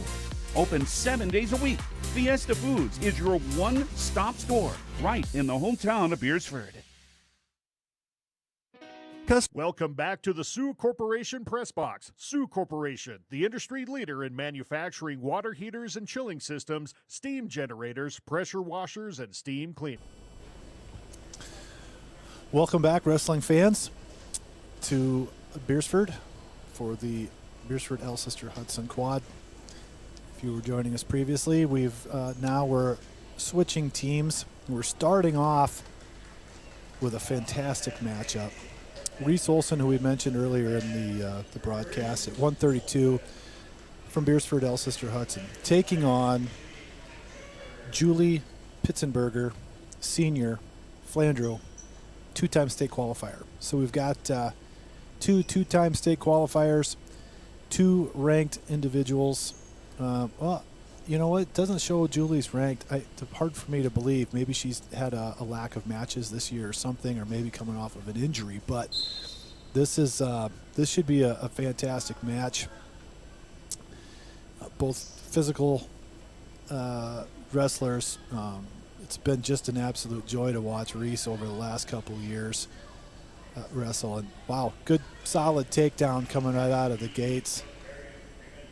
Oh, Reese must be feeling pretty confident. She was instantly ready to let her back up. So maybe these two have some history, and she understands that she can take her down. Yeah, it looks like it's going to be type of match where Reese, maybe it won't be a fantastic matchup. We might see more of a matchup that Reese maybe just is going to score some points and maybe eventually either turn it into a pin or just get what we call, what is it called, Justin? Unanimous decision, or what's the, right? Yeah. Not the unanimous. What's that? Tech fall. Thank you. Yeah. Oh, gosh. Anyone that's listening goes through that. It's not a boxing match, Jeff. It's it's not the scorer table said it's a unanimous decision. The three judges, called it 128 to 127. It's not the case. So, but Reese right now looks like she's in complete control, has a very good understanding of where she's at with this particular wrestler. So, sorry for hyping it up. On the other match, we got a little injury timeout. Looks like we've got a cut above the forehead. Doesn't look too serious from here. Maybe more of a scrape. Doesn't look like there's a lot of blood coming out. So I think they'll get the Titans wrestler patched up here quick and get these two back out. It looks like we have the 132.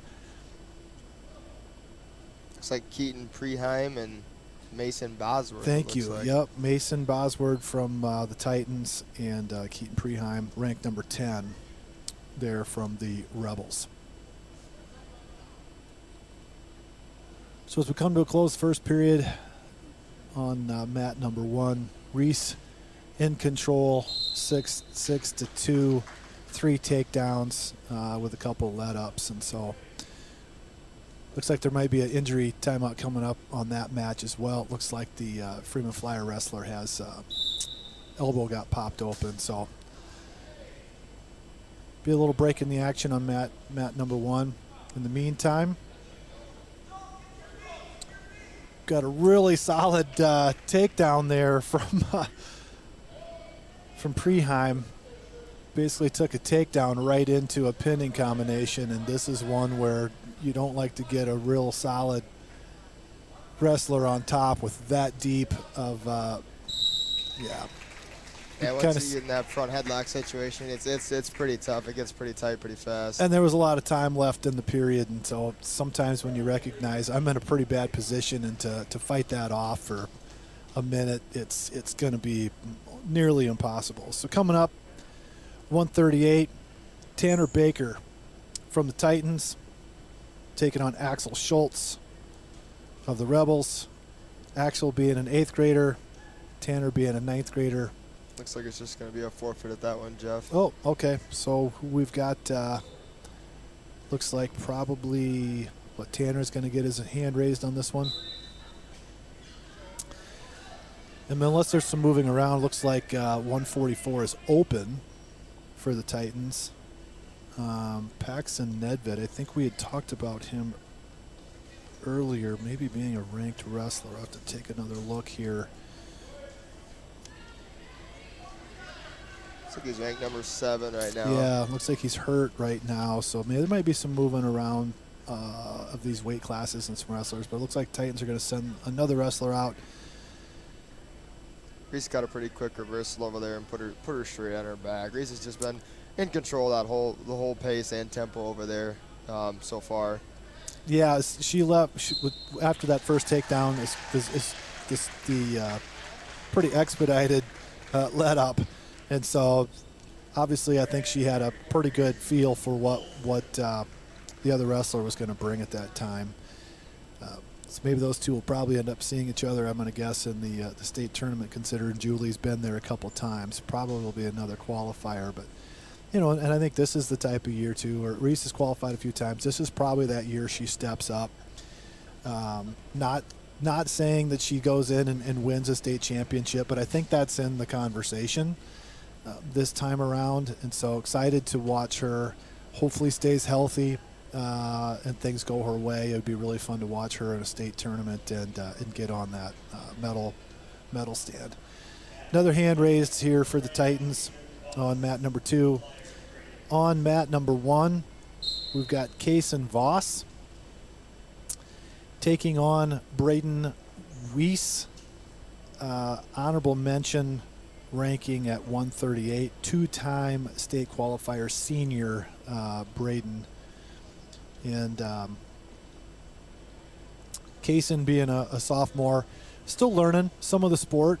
And you'll see some at 138, a longer, rangier type of wrestler, and so is Braden. For 138, sometimes you mentioned it earlier about being stockier and shorter. You get into these weight classes, you can really get a difference in height with some of these wrestlers, from a longer, rangier to a shorter, more stockier. And from your experience, when you have that type of a matchup with two different body styles, is there one that's you would say has got a better advantage? I mean, I would just say from my personal experience, I was a short, stocky guy. I remember a couple situations where I bumped up from 106 to 113, and the guys were just too tall and lanky. They were able to just keep their, they could distance from me a lot better, and I just couldn't get to a lot of my offense, and I lost a couple matches just due to just not being able to get to what I needed to get to try to be successful. So I don't know. I think it all depends on the situation, but length definitely does help. On top, you can get to your cradles a lot faster and easier, and everything seems to be a lot easier for these taller guys, in my opinion, than the short, stocky guys. But I think it all depends situation to situation. And it seems like you see that a lot in college now, too. I think that if you went back some years ago, a lot of them were more compact, and now you're starting to see kids, they're stretched out a little bit more, and they seem to have success. And I think you're right. In many sports, length is your friend, leverage, and just like you said, having longer arms, being able to put an opponent in a pinning move called the cradle. Longer arms definitely helps you to get in some of those positions. And obviously when you get deep into a shot and want to lift somebody up, typically that shorter, more compact wrestler probably has an advantage at that point, because they typically seem to have a better sense of gravity, or as far as where their anchor point is at, to be able to kind of pick people up and do those things. So there is some give and take probably on either body style, but I think, as you alluded to before too, strength and technique have a lot to do with it too. All right, so moving on with the Rebels and Titans, I think now we're sliding into the 113 weight class. Keegan Hill, number 9, ranked at 9th in the state at 113, taking on Braden Gosen, number 4 at 113. So another nice matchup here on mat number 2. So we'll see what happens here. Other match,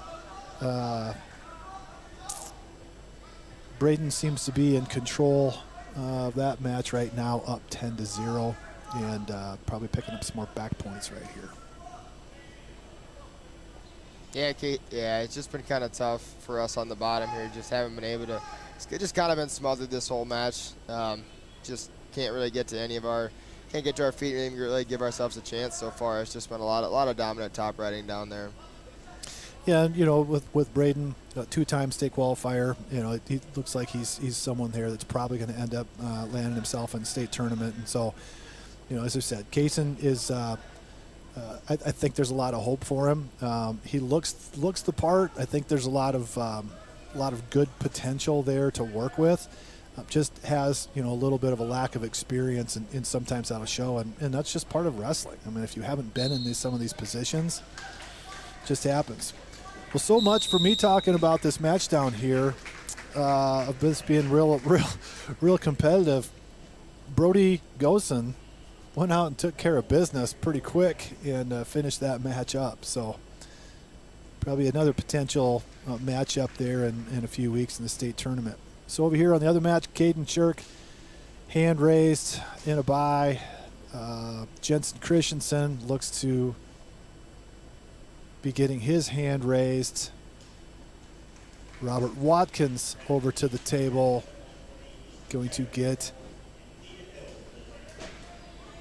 his hand raised, which is unfortunate. I really like watching Robert wrestle, so I don't know if we'll see one here in that last matchup, but we talked him up early in the kind of the pre-game, so to speak, and so now it looks like we've got a match coming up. So we're going to see Isaac Bowden taking on Justin Klein, sophomore from Flandreau. Isaac's another one, hasn't had hasn't been racking up a lot of wins, but you can see a lot of growth, gaining a lot of confidence as weeks go by. So this should be a good matchup for him. We've got someone here. Sometimes you get in these 165 weight classes and you can get in weeks after weeks of just wrestling really, really tough competition. And sometimes you're like, you know what, I just need somebody that's got a little bit more experience and skill set like me just to let me get a full 3 periods in. And hopefully we get to see a good match here with them.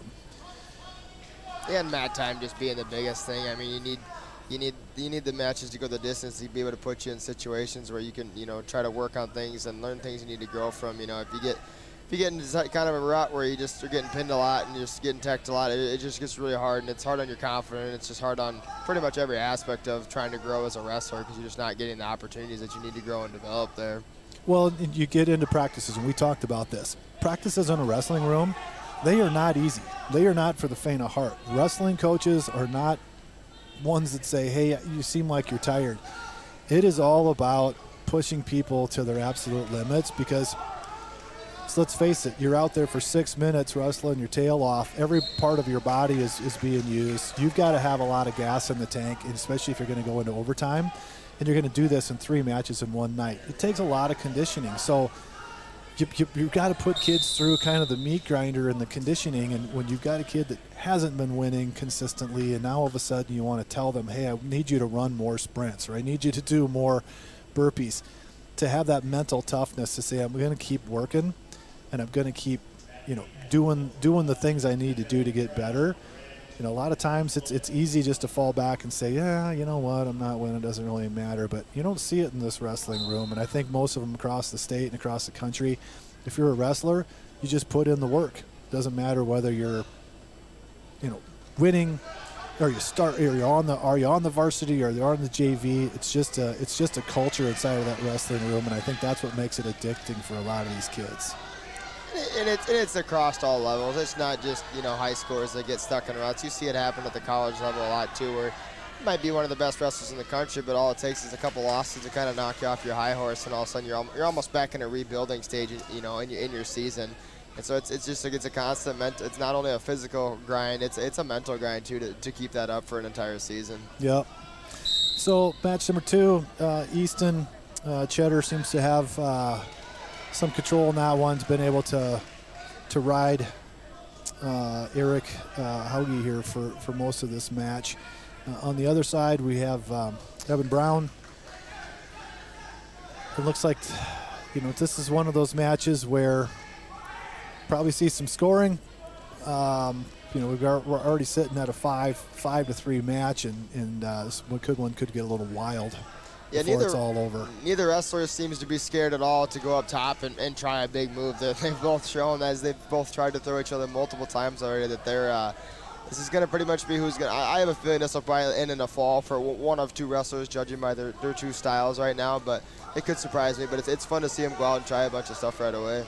Yeah, when you get kind of that carelessness to a degree, it makes for a great match. And I think both of these kids right now are like pretty hungry and saying, okay, whatever I got to do to win, I'm willing to do it. And so this should be, like you said, an entertaining ending, whether it's one kid getting thrown to his back from his feet or something of that sort. But it certainly looks like it could get spectacular. And that's one of the things I've tried to even teach our little kids at the younger age. Just control sometimes. Like, it's fun to come out there guns a-blazing and be really trying everything that you got in your toolbox. But I try to tell them all the time, you don't have to do every move that I've ever taught you all in the first 20 seconds of the match. Sometimes you just got to weather the storm and calm down a little bit and then just kind of keep some poise out there. But it is fun. They do make for exciting matches when that starts to happen, for sure. So Easton seems to stay in control. It's 9-3. Looks like he's, I don't want to say in cruise control, but he knows where he's at with this match right now. And so I would expect that we get into the 3rd period, we'll see a little more of the same.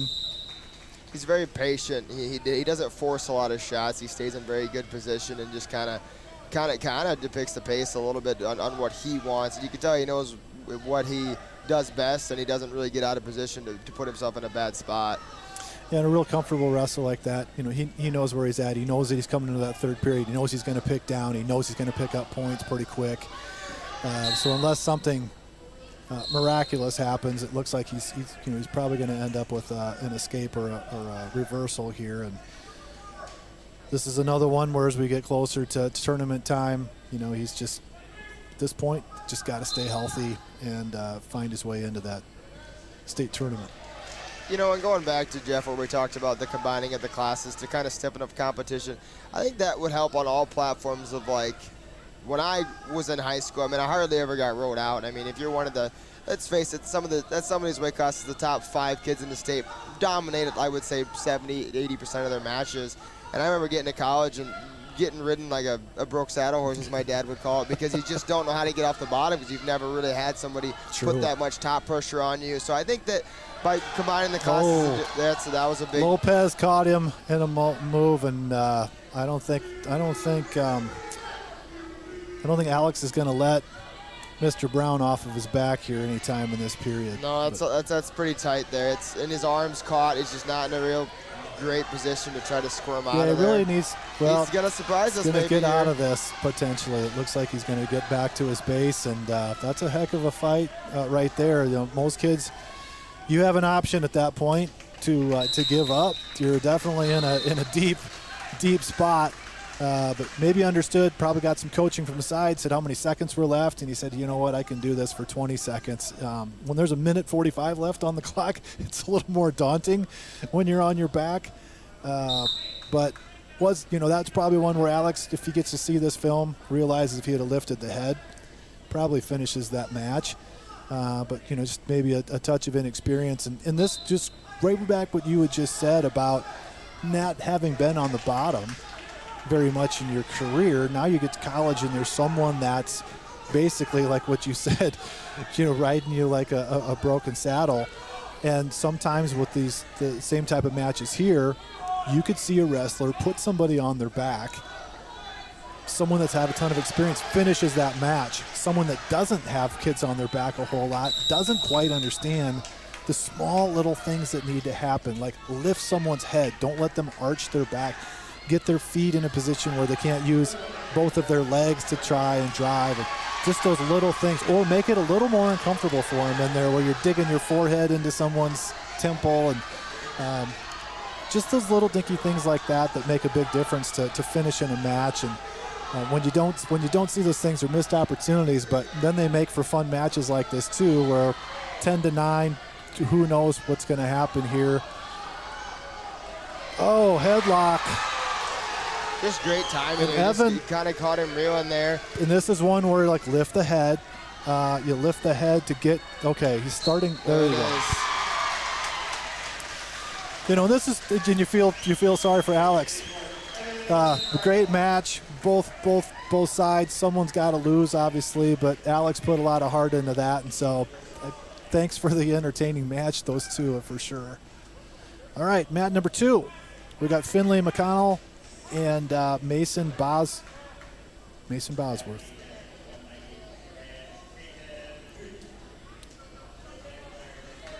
No, or did I miss one? Do we have? Because I think we had someone out. Yeah, there must have been a forfeit in there. I don't know if I missed that. No, we're at the 126. Maybe we've put. Maybe Finley is here and maybe wrestling, or maybe they had another 126-pounder come in. Unless we missed it. Apologize if I did, but. Down on the other mat, it looks like we got Carter Hedrick and Tayden Tweet. Could be another entertaining match. It's fun to watch the bigger guys move around. I think a lot of people sometimes think that the higher in the weight classes that we get, that sometimes the wrestling becomes less entertaining. But a lot of times if kids go out there and are not scared to try things, it can be a lot of fun to watch, just like that last match was. Very entertaining, a lot of action. So that's fun to see, see across this level too here. Well, and you mentioned it, and that is the case. A lot of times you start getting the heavier matches. You'll even see crowds start to clear out in some of these big tournaments when it starts getting a heavyweight time. And I think it's just when you watch, it's no different whether it's boxing and some other these matches where it's one-on-one. the activity seems a little faster and furious when they're smaller because the movements are a little quicker and sharper. You know, these matches, guys are, like you said earlier, they're going to feel each other out, kind of figure out how much pressure is there. You don't see as many shots, and of course, when I say that, there's a shot being taken, but there isn't as many shots taken, and there's just more mass, and so to get up and get away and do all those things, most of these kids, it's already a lot of weight for themselves. And now you've got another person that weighs your similar weight. It's just a lot to bear to try get away and to try move and those types of things. And so you see a little more spectacular moves, I think, when you're on your feet, not being a shot, but more guys trying to actually throw the other guy from his feet to his back. So when you understand the center of gravity and the hip strength and the things of guys when they get heavier, there is an entertainment value to it. If it just isn't quite the same speed and action base that you see with those younger weights. Well, and people like the lengthy scrambles, you know, when guys are rolling around, grabbing ankles, doing crazy stuff like that. That's fun and entertaining. But, you know, the deeper you get into wrestling, it can be fun to watch, you know, some of these big guys do things that you maybe didn't even think that they were going to be able to attempt or do. So it's fun across all platforms, but, you know, the scrambles and the weird moves are fun, a lot of fun to watch too. Well, and we talked about going into like the college ranks. You know, heavyweights of what we see in high school, heavyweights what you see in college. There's a difference. You know, there's massive difference, and not saying everybody's Brock Lesnar, but it looks more like that than it does at the high school level. And so when you get into those premier heavyweight high school wrestlers, you know, most of them are a little more muscular. They don't necessarily carry a lot of excess weight. When you get into those state champions, a lot of times they're just big specimen kids that a lot of strength.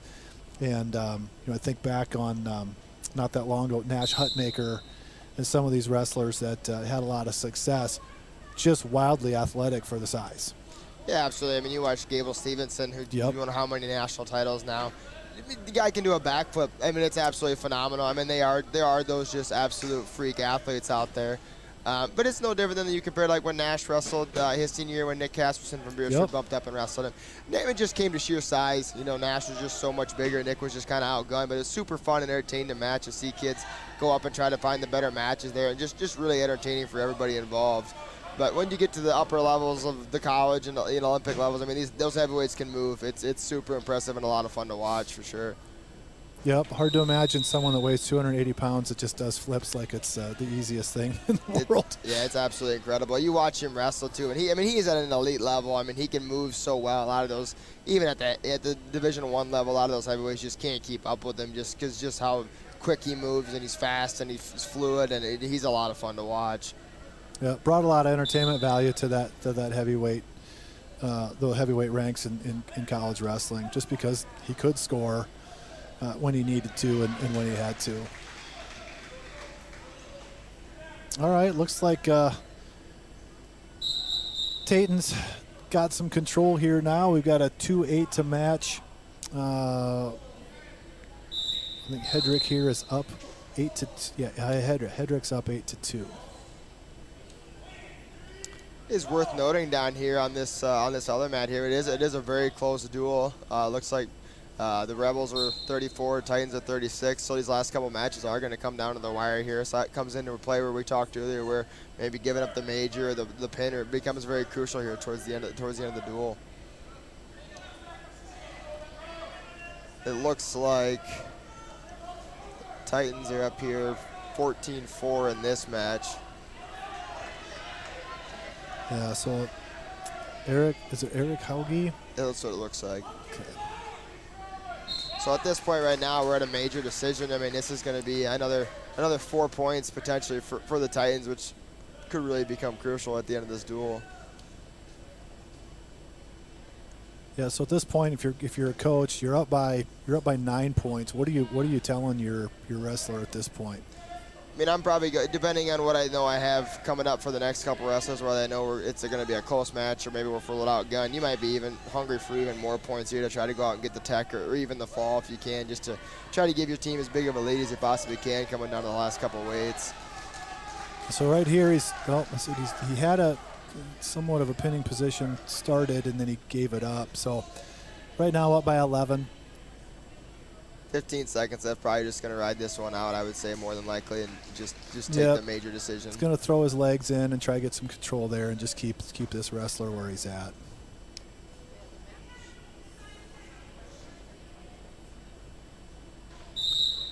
All right, coming up on the 132 match here, Rebels will bring out Keaton Preheim, who we saw earlier, be very dominant. We'll be taking on Mason Bosworth, senior, for the Titans. In the other match, we got Bennett Farley, and he is wrestling Teague Burgord. This looks like a JV match down here. I wonder if we didn't start at 132 over on the other mat. I missed it. Oh, yeah, this is a JV match going on here. So we apologize if we've got these matches off, but it looks like we moved into unless something's completely changed inside of this. But this does look like a JV match, so maybe they're just mixing them in between these matches right now. That's the way it appears to be right now. Down there on the other mat, I know we were talking earlier about the maturity as the age difference. If you just look at the muscle tone, comparison down there, you can just tell that Bennett's just not quite as matured yet, and that I think will come with time for sure. He does a great job of, again, keeping position. He keeps himself in matches. He's fun to watch. Yeah, Teague Burgord here is got control. He's got his takedown, like you said. Just looks a little bit more physical, and he's a sophomore, so kind of what you would expect. And so Bennett's going to have maybe a long night tonight, wrestling some kids that are just a little bit older and have those few extra secondary muscles there that allow you to do some things that you can't when you're 8th grader. But this is that point where I say contorts his body, gets his leg out there, and just kind of makes it tough to just get him over to his back. Keeps him in a lot of matches, being able to do that. I'm kind of surprised that he got hit for stalling there. I don't really know what the ref is looking for, I guess, as far as what he really wants Bennett to do in that situation. I mean, you're kind of sometimes you're in a no-win situation there. I mean, if Bennett tries to work up, it'll always end up giving up the fall potentially. And then the other side of the coin is when you're in that defensive position, you get hit for stalling in situations like that. Right, and as the other wrestler on top is continuing to work some sort of a pinning combination, whether he's doing a half, the power half, such as he had right there, all you can do is just try to swipe it off, right? Yeah, I mean, you're not in a position to really make any defensive gains there, other than just try to ride it out and hope that you don't get dinged again before the end of the period there. I'd like to see Bennett close the gap a little bit better on his feet. He's kind of dove a couple times tonight where I like that he's trying to push some action, but I think we get ourselves in a little bit better situations if we could maybe close the gap a little bit. So it's when you say close the gap, are you saying being closer to the wrestler before you do that, or setting it up? Yeah, I just kind of feel like he shot from space a couple times tonight where, he should have been maybe a little bit closer. And Bennett might like shooting from space a little better. Sometimes against a kid that maybe you're out horsing you a little bit. It's like kind of becoming apparent right now. I would say you want to get up, as close as you can, and then just, I try to reiterate, we're getting a little bit overextended is how I would word it there. And then it makes it really hard. I mean, the odds of Bennett's two arms being stronger than his legs is just 9 times out of 10 we're going to lose that battle. Right. And as you wrestle these kids that are, you start to sense it when you're on the mat. As you're like, okay, this kid's going to be a little stronger than I am. And I think at times taking the shot, we kind of mentally justify, all right, I'm going to force some action here, and it's not the best shot that you could take. And really with someone that's high-ranked contender or older kid, he's going, thank you for taking that shot, because it's a little easier to defend when you simply sprawl out, drive the other wrestler's head down, and then you're able to spin around and get your 2 points. And so And it's hard to say if Bennett feels as though, since he got dinged for stalling once on the bottom, that he feels like he maybe is trying to get a call back here and try to push the pace to swing the tide back the other way. It's just, you never really know what's running through someone's head down there, because again, we talk about mat awareness, and so if Bennett's aware of that, maybe that's why he's also trying to push the pace a little more too. And right now, I think the goal is I'm down 4-0. I'm going to hang in there. I'm going to get all 3 periods in. And the thing about wrestling is you never know when that moment comes up where all of a sudden the other guy makes a mistake, you can capitalize and finish a match.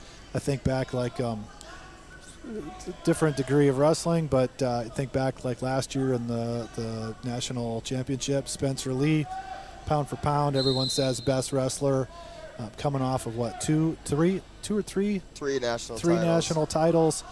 He's going to finish this match off, walk away with 4, be one of the most highly decorated, college wrestlers on his path for international greatness. And the next thing you know, he's on his back and he's getting pinned before time runs out in the 3rd period. So never say never in this sport. Sometimes things happen and someone just makes a mistake, and especially if you're kind of on cruise control in a match, you can get a little careless, and next thing you know, the other kid catches you in a move and you're on your back, and you hope that you can fight off of it and still walk away with a victory, but sometimes you don't. Well, I tell my kids all the time, I mean, you're never really truly out of the match until we're either teched or pinned or the time runs out. I mean, you look at Logan Storley, had one of the most dominant high school careers to ever come out of the state of South Dakota, and he lost to, I think his last name was Lehman from North Dakota. Logan was up 14-1, just cut him to go get the final takedown, and got hit in the cement mixer and got pinned. I mean, it happens so fast. That's the wonderful part about wrestling, is you always got a chance. You always got a dog in the fight, and there's always a chance you can pull something crazy and make it work for you. And it's so true. The points don't really mean everything. Obviously, you want to get the points. If you can get yourself in a position for a tech fall, you're helping your team. But the match can change instantly, and a pin erases all of the points. There is that, you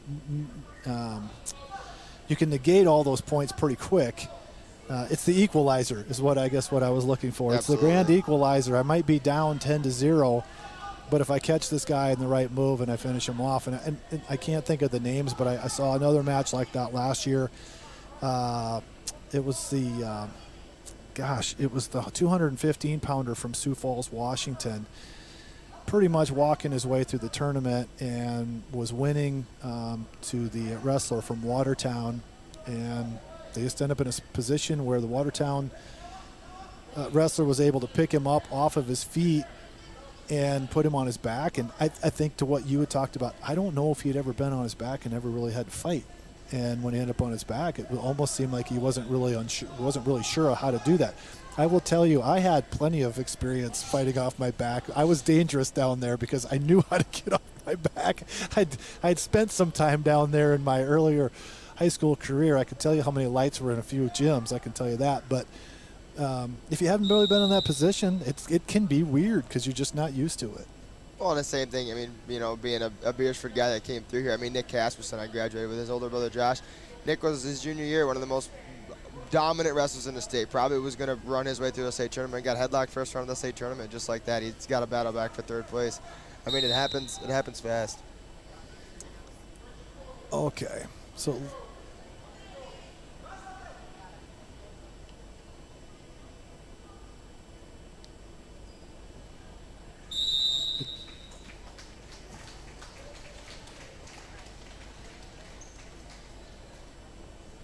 so we're at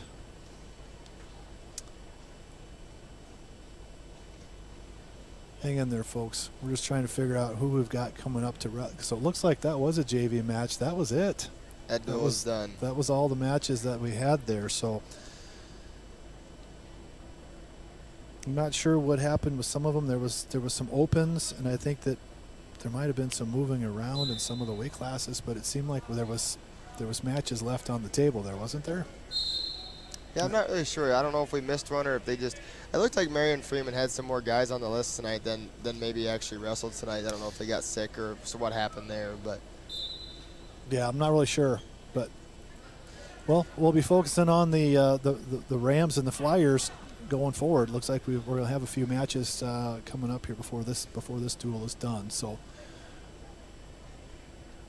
Bennett Farley's down 7-0 to Teague Bergjord right now. 30 seconds left in this match, and so it looks like Teague's going to, unless something miraculous happens here, probably finish this match off, just riding him out, and we'll move on. And so we'll move into Zach Peterson at the 120 weight class. 8th grader from Flandreau, taking on Dexton Miller. We talked about Dexton earlier, state qualifier last year. Probably someone that we would expect to probably see in the state tournament again this year. It seems like week by week Dexton just seems to get a little better. So this should be one where I would think that Dexton would go out and take care of business. But as you said, it's wrestling. Just never know. A lot of fight there from Bennett. I mean, he didn't give up any back points. He got beat 7-0, but I think 2 of those were stalling calls, and then he got taken down a couple times. But I think he weathered the storm as well as he could. It looked like he was very clearly just outgunned a little bit there, but good to see him go out there and give everything he could do to help the team for sure. Yeah, and like we said, probably the goal here is let's just get through these 3 periods, and it's no fun to sit down there and have someone just work you over for 2 minutes and then be on the bottom, work another 2 minutes, but it's the learning process. Yeah, getting your arms contorted like that the whole time is by no means an enjoyable experience for anybody involved outside of the guy on top, I guess. But and last week he at Washington, similar deal. We had someone that was riding him on top, had his one of his arms and is really cranking on it. So it had kind of the same thing happen here again tonight. So I'm hoping that Bennett's shoulders last till we get himself into the regional tournament. It was a really nice cow catcher there Dexton had. That was a really smooth transition. The kid didn't take a real deep shot there, and Dexton kind of felt that pressure and had a real nice move there. Get a couple back points and a takedown. He just seems like he's so comfortable. It doesn't matter what's going on. He got a leg in the head. There's just never, you don't see panic. No, he's got great poise too. I mean, he does a great job of understanding situations and not getting himself too rattled. I think that there's times when we could maybe calm down a little bit on some of the big moves that we're trying sometimes. Sure. But like we saw the last match where he at least did it at the end of the match. I mean, he's starting to learn, the time. There's a time and a place for his big moves, and it's good to see at such a young age.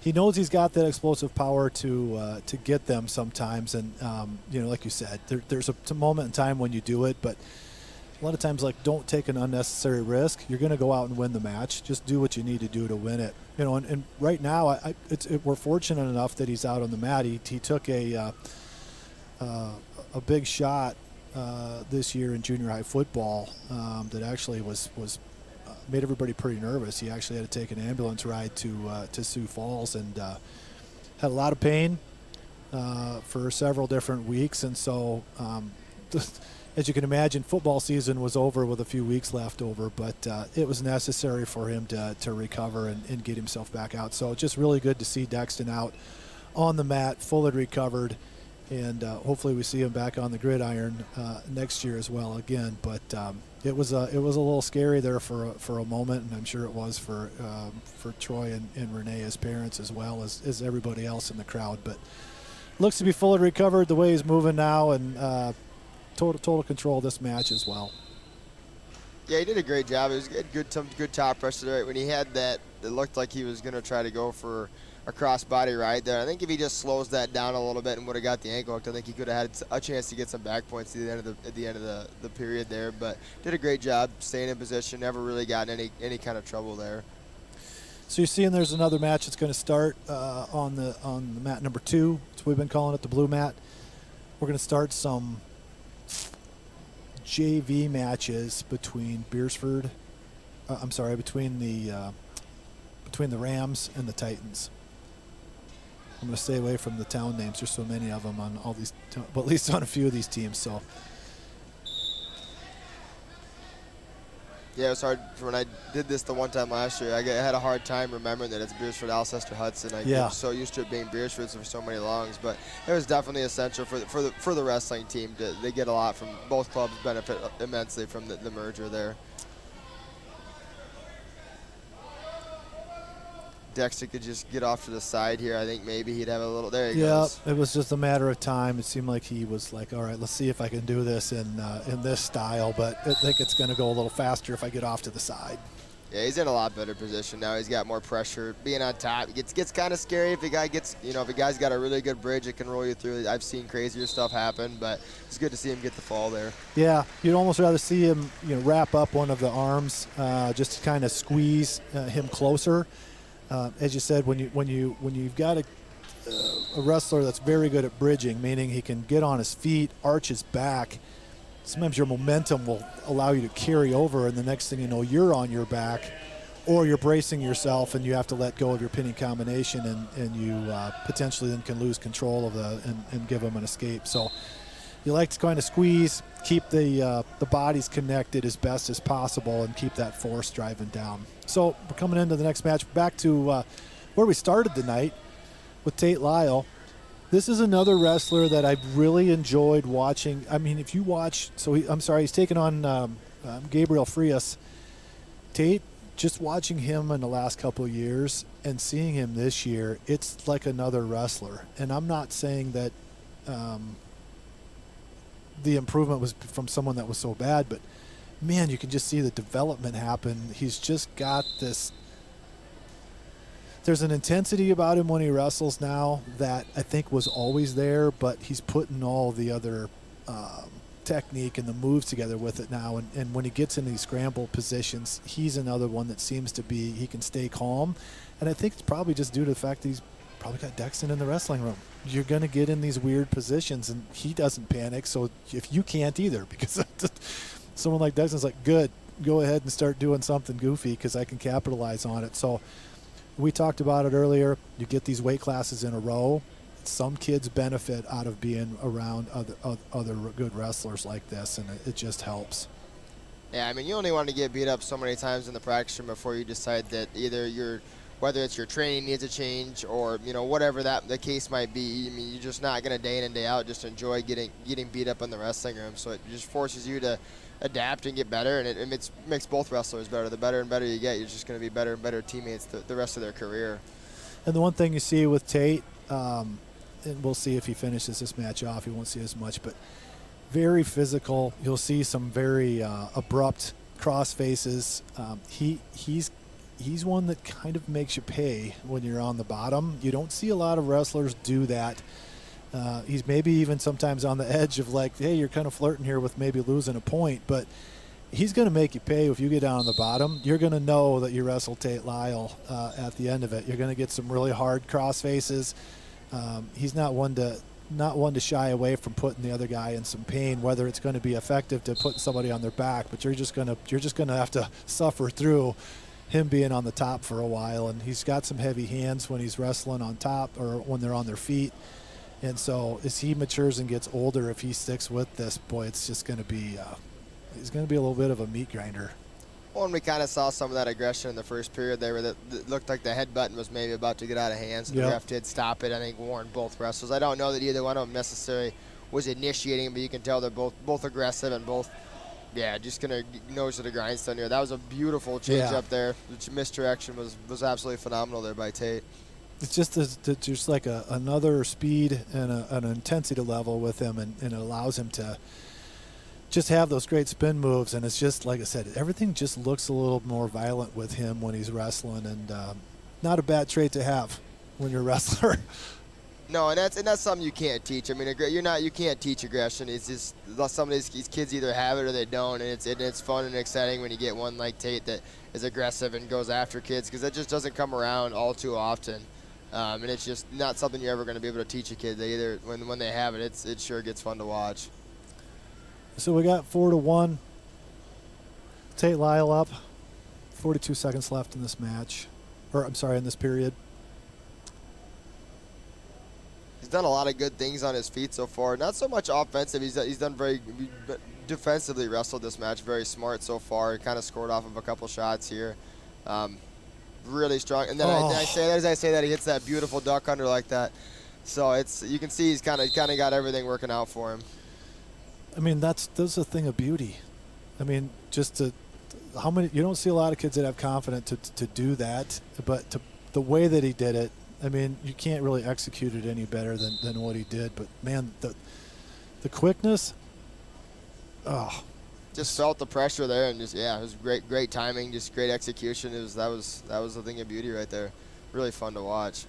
Yeah, this is what when you watch him throughout the year, or you watch this match, you would say, how is he not ranked? How is he not? But I'm telling you, over the next few years, just watching him like this season and seeing those kind of takedowns and those kind of moves, he's gonna be special. Over these next few years, you can just see it. It's just the development is just happening constantly.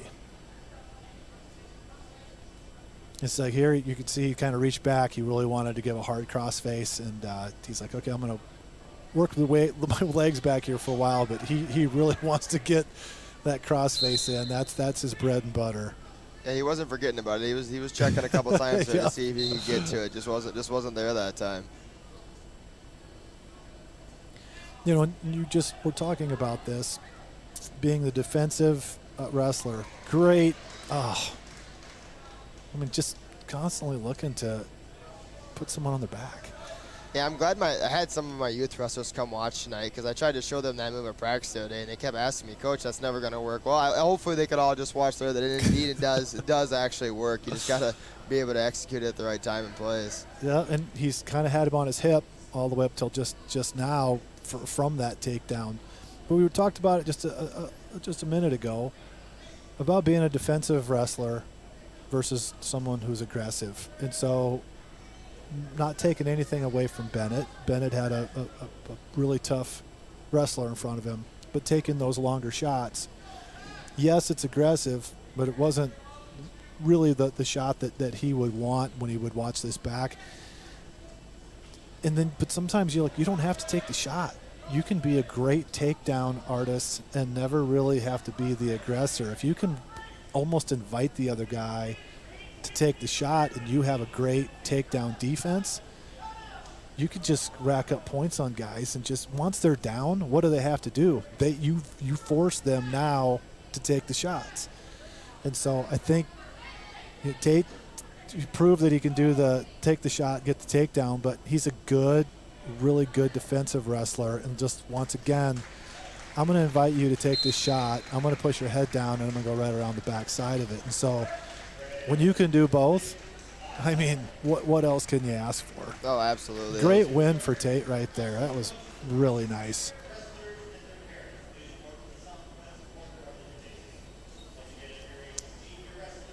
All right, we're going to go back into the last, and these are going fast tonight. It's just due to the numbers that we have. So if you're looking for a lot of matches tonight, unfortunately we won't see a ton of them. But on the same token, we've seen some good competitive matches, and we're seeing some of the best kids in the state compete tonight too.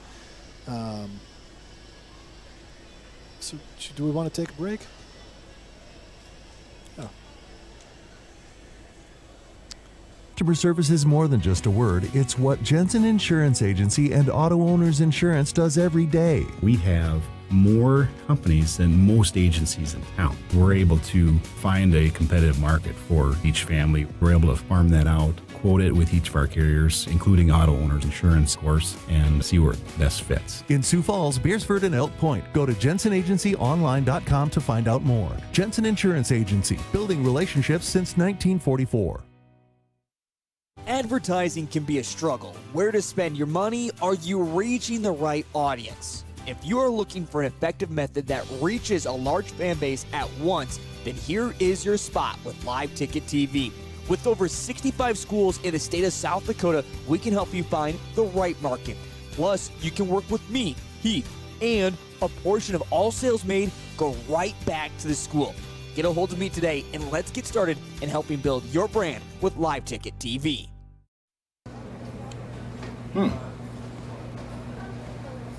Yeah. Another one. Yep. Man, this town's changed. Yeah. About damn time.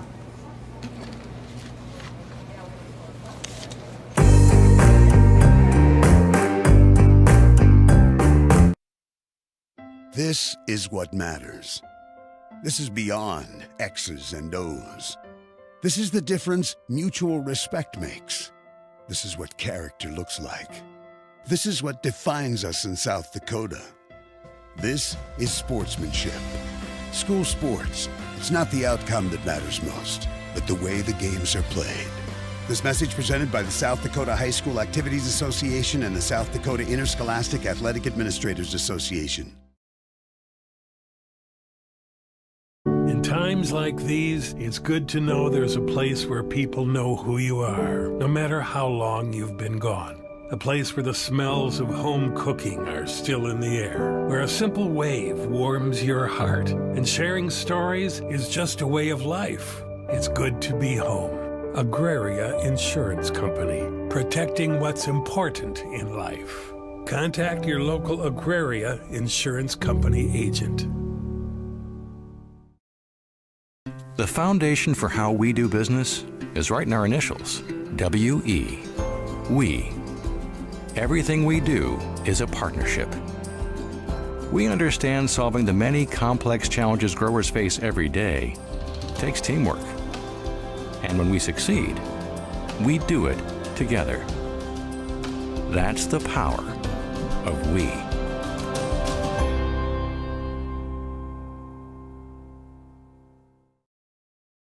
Classics Lounge in downtown Beersford is your destination for fun with darts, pool, and to catch all the action no matter what game it is. The colder season is here. Keep your perfect golf swing by using the indoor golf simulator. From the gridiron to the court, Classics is your spot to catch all activities of Watch Dogs Live. Ready to cool off with a cold one? Classics Lounge is always ready to serve them up with a bite to eat too. That's Classics Lounge in downtown Beersford. Sheer Magnolia Salon and Beauty Bar offers you normal services but more. We offer haircuts for men, women, and children. Aaron and Kayla are the two stylists. They don't have specific hours but will stay open late to accommodate families that are always on the go. Their services include full body waxing, mani-pedis, coloring, spray tanning, and more. They are your #1 choice for all things beauty. Located in Beersford, South Dakota. Call 605-763-2011 for your appointment. If it's time for a new roof, maybe it's time we talk. Hi, I'm Scott Dorcas with Premier Systems Roofing. We offer free inspections and estimates, full labor and manufacturer warranties, and we are a preferred contractor for insurance companies. We've been a South Dakota company since 2002, serving the entire state. And we are proud to sponsor South Dakota sports and activities. Premier Systems Roofing. On time, on budget, and on call 24/7. For over 80 years, Sioux Corporation has been designing and manufacturing industrial pressure washers, steam cleaners, water heaters, water chilling systems, and steam generators to serve the needs of their customers. Sioux Premium Equipment is designed and built with reliability, performance, durability, and user safety as its top priorities. Sioux is locally owned and operated in Beersford and a proud supporter of all things Watchdog activities. If you have a Grossenberg custom calendar, now is the month you can have some fun and get a free can of John Deere glass cleaner. How is that, you may ask? Take the Maze Challenge on the February calendar, complete it from start to end, and bring it in to one of Grossenberg's 9 locations, ports, departments, and receive 1 free can of John Deere glass cleaner. Grossenberg Implement is your John Deere location for fun and savings. Offer only valid for 1 customer per month. Must present a copy or the actual completed maze to qualify. See parts staff for complete details. John Deere glass cleaner part number TY 25684. For healthier crops and stronger yields, count on Nutrien Ag Solutions. By partnering with the leader in plant nutrition, you'll have access to innovative products and unmatched service that deliver impact and efficiency to every acre. Healthier crops, happier growers. Lead the field this season and beyond. Find your local crop consultant at nutrienagsolutions.com. Ag Service Partners is your trusted company for Pioneer seed, chemicals, and crop insurance. Pioneer Seeds has developed and tested products to meet your challenges in the field. Ag Service Partners also has you covered when the white rain comes or anything else you may need with crop insurance. Tested and tried chemicals right here in the area to provide the best yield for your field. Write down the number and contact Ag Service Partners for the best farming season year in and year out. Core Cares. Welcome back to the Sioux Corporation Press Box. Sioux Corporation, the industry leader in manufacturing water heaters and chilling systems, steam generators, pressure washers, and... Welcome back. Can you hear me? Yeah.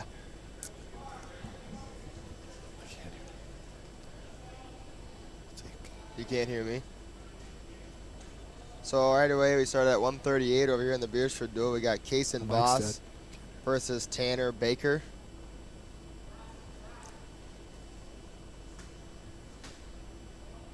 Both just kind of feeling out the situation so far.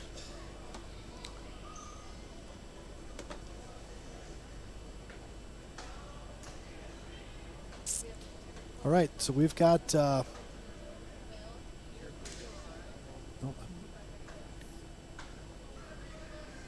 Kason Voss,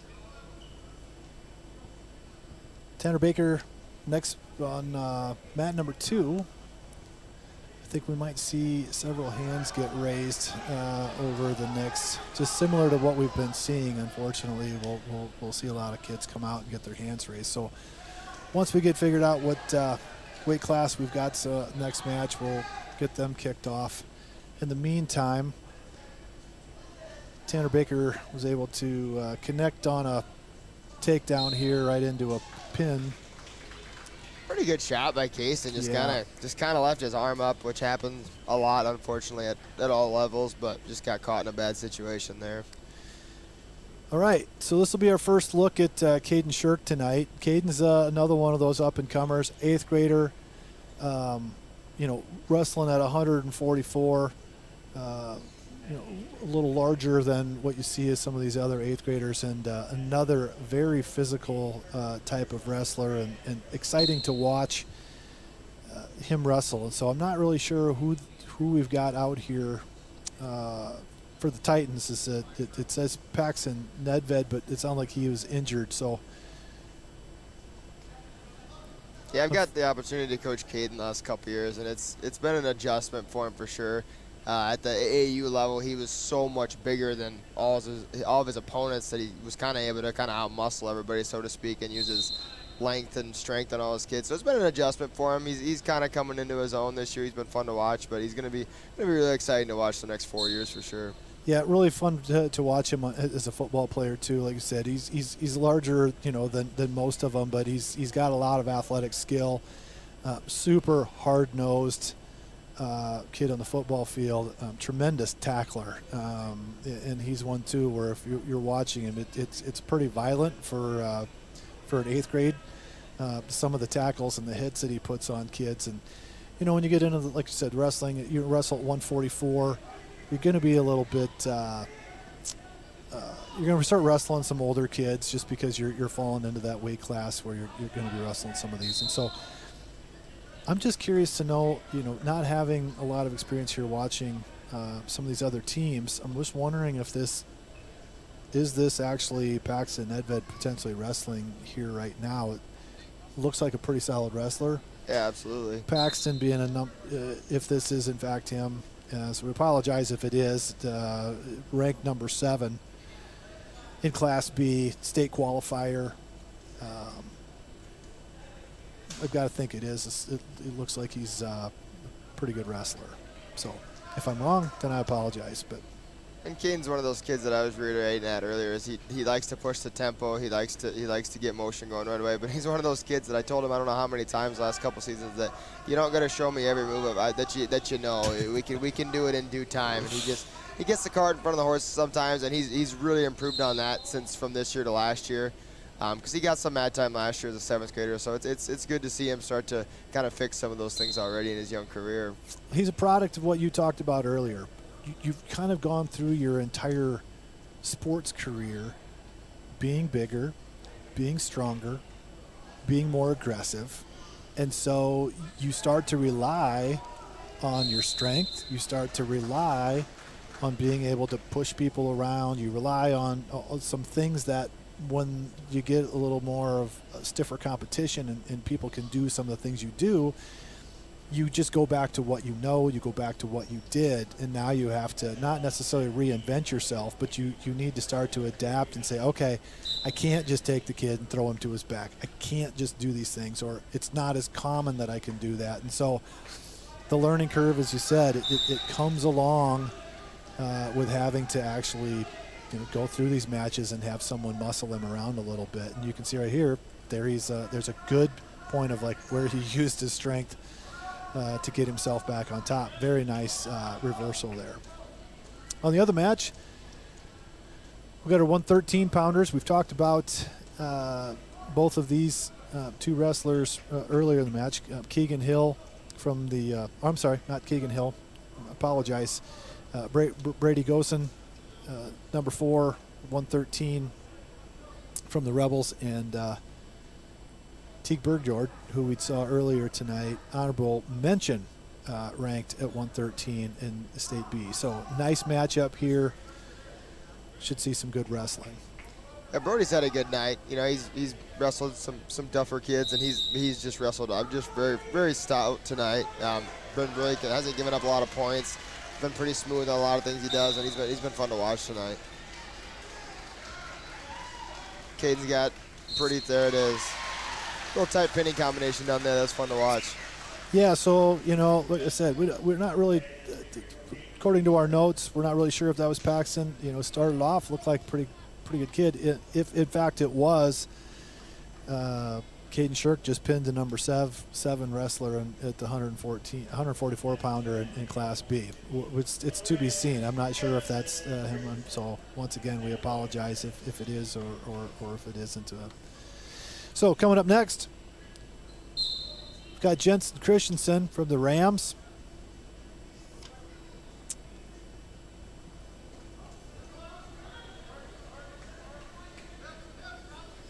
Taking on Landon Boyd, state qualifier from Titans, senior. Brody over here is off to a 13-4 lead already here in the first period. Yeah, he's kind of scoring at will at this point, and I think he knows where he's at with that whole thing, doesn't he? Like I said, he's stayed in really good position tonight. He's just kind of controlled every match that I've seen him wrestle so far. So when you watch someone like this, do you feel as if he wanted to go out and pin his opponent, could he do it? Kind of when he wanted to. Is he just right now? Is he just working on a skill, getting a sweat, working on some things on his takedown? What do you see here? I would say he might just be a kid that just likes to score out a lot of points. But I would say it's probably better to have a chance with how he's wrestled tonight. That like we said, mat time's everything. So instead of going out there and pinning somebody that's is not as good as you are in 30 seconds, you just don't gain a lot of thing out of it. Plus, like you say, if you want to get a sweat in, if he's cutting any kind of weight at all, he might need to just get a workout in. So I think there's probably multiple factors that may come into why he's made these matches go longer than the first period tonight.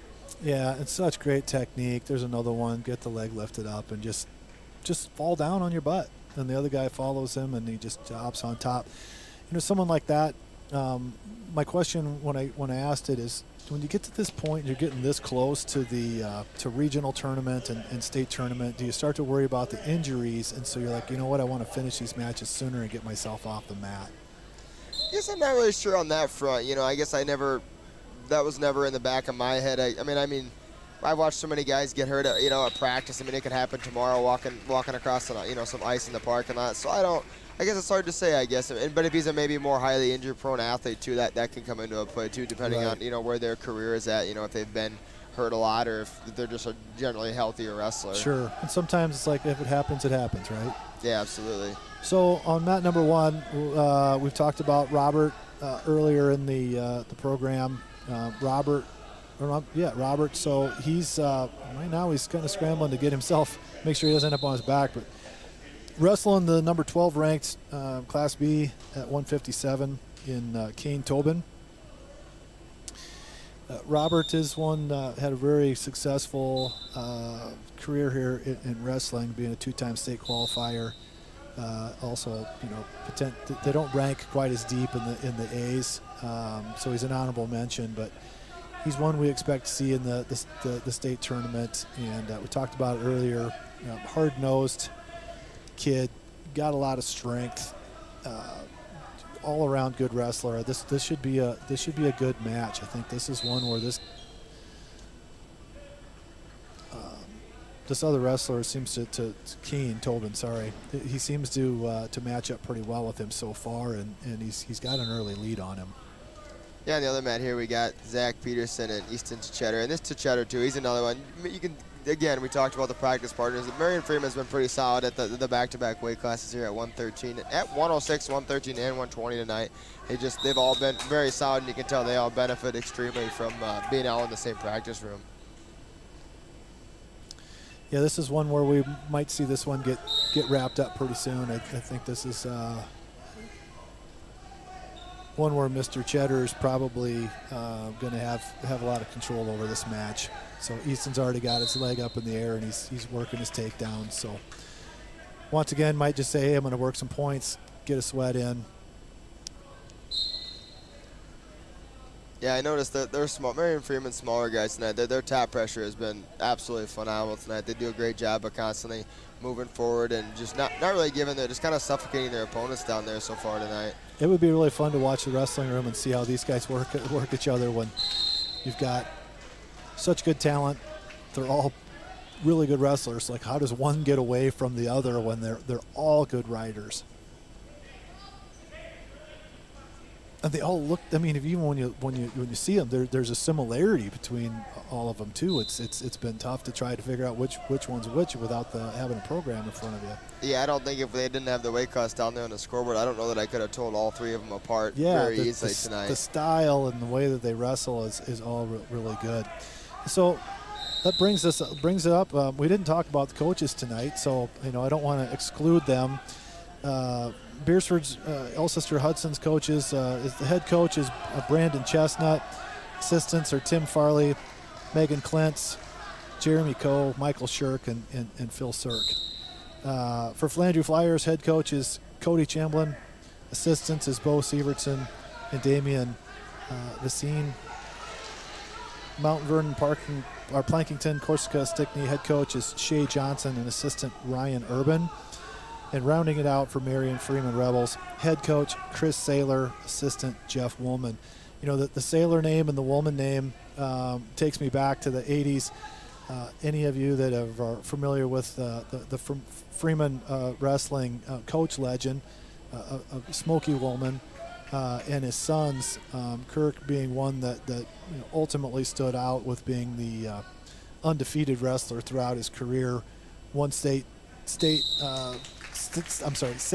championships without a defeat throughout his entire career. Was honored many times for his deal, but legendary coach of Smokey, been there for a long time. And you mentioned this, Justin, at the break, that Chris Saylor was coaching Freeman when you were wrestling in high school. Yeah, it's fun to see guys like that have just obviously dedicated a ton of their time, their entire life to coaching these kids and giving back to the sport that like I always say, it's giving back to the sport that gave a lot of us everything. I mean, a lot of people I think could attest that you wouldn't be the same person without wrestling as you were before it. So it's pretty fun to see guys like that just continually year in and year out. Yeah, Robert Watkins just had one heck of an effort reversal, taking Kane to his back, getting 2 more back points, tying the match up. Wow, really impressive. We're talking about the coaches with Chris Saylor. I'm not 100% convinced, but I thought I just was talking to somebody recently from Freeman, and we were talking about Greg Saylor, who was wrestled back in the late 80s when I did, and was also a heck of a football coach and played in the All-Star game with them. And when I look at Chris, they look awfully similar, so I'm going to guess that it's probably Greg's brother. So, Greg, if you're out there listening, Jeff Boom says hi. He's going to get a couple more back points. That was a pretty slick maneuver to hook the head with the leg there. That kind of saved that position, because I don't know that he had a whole lot hold on to there before that. So it was really, really quick thinking on the fly there by Robert.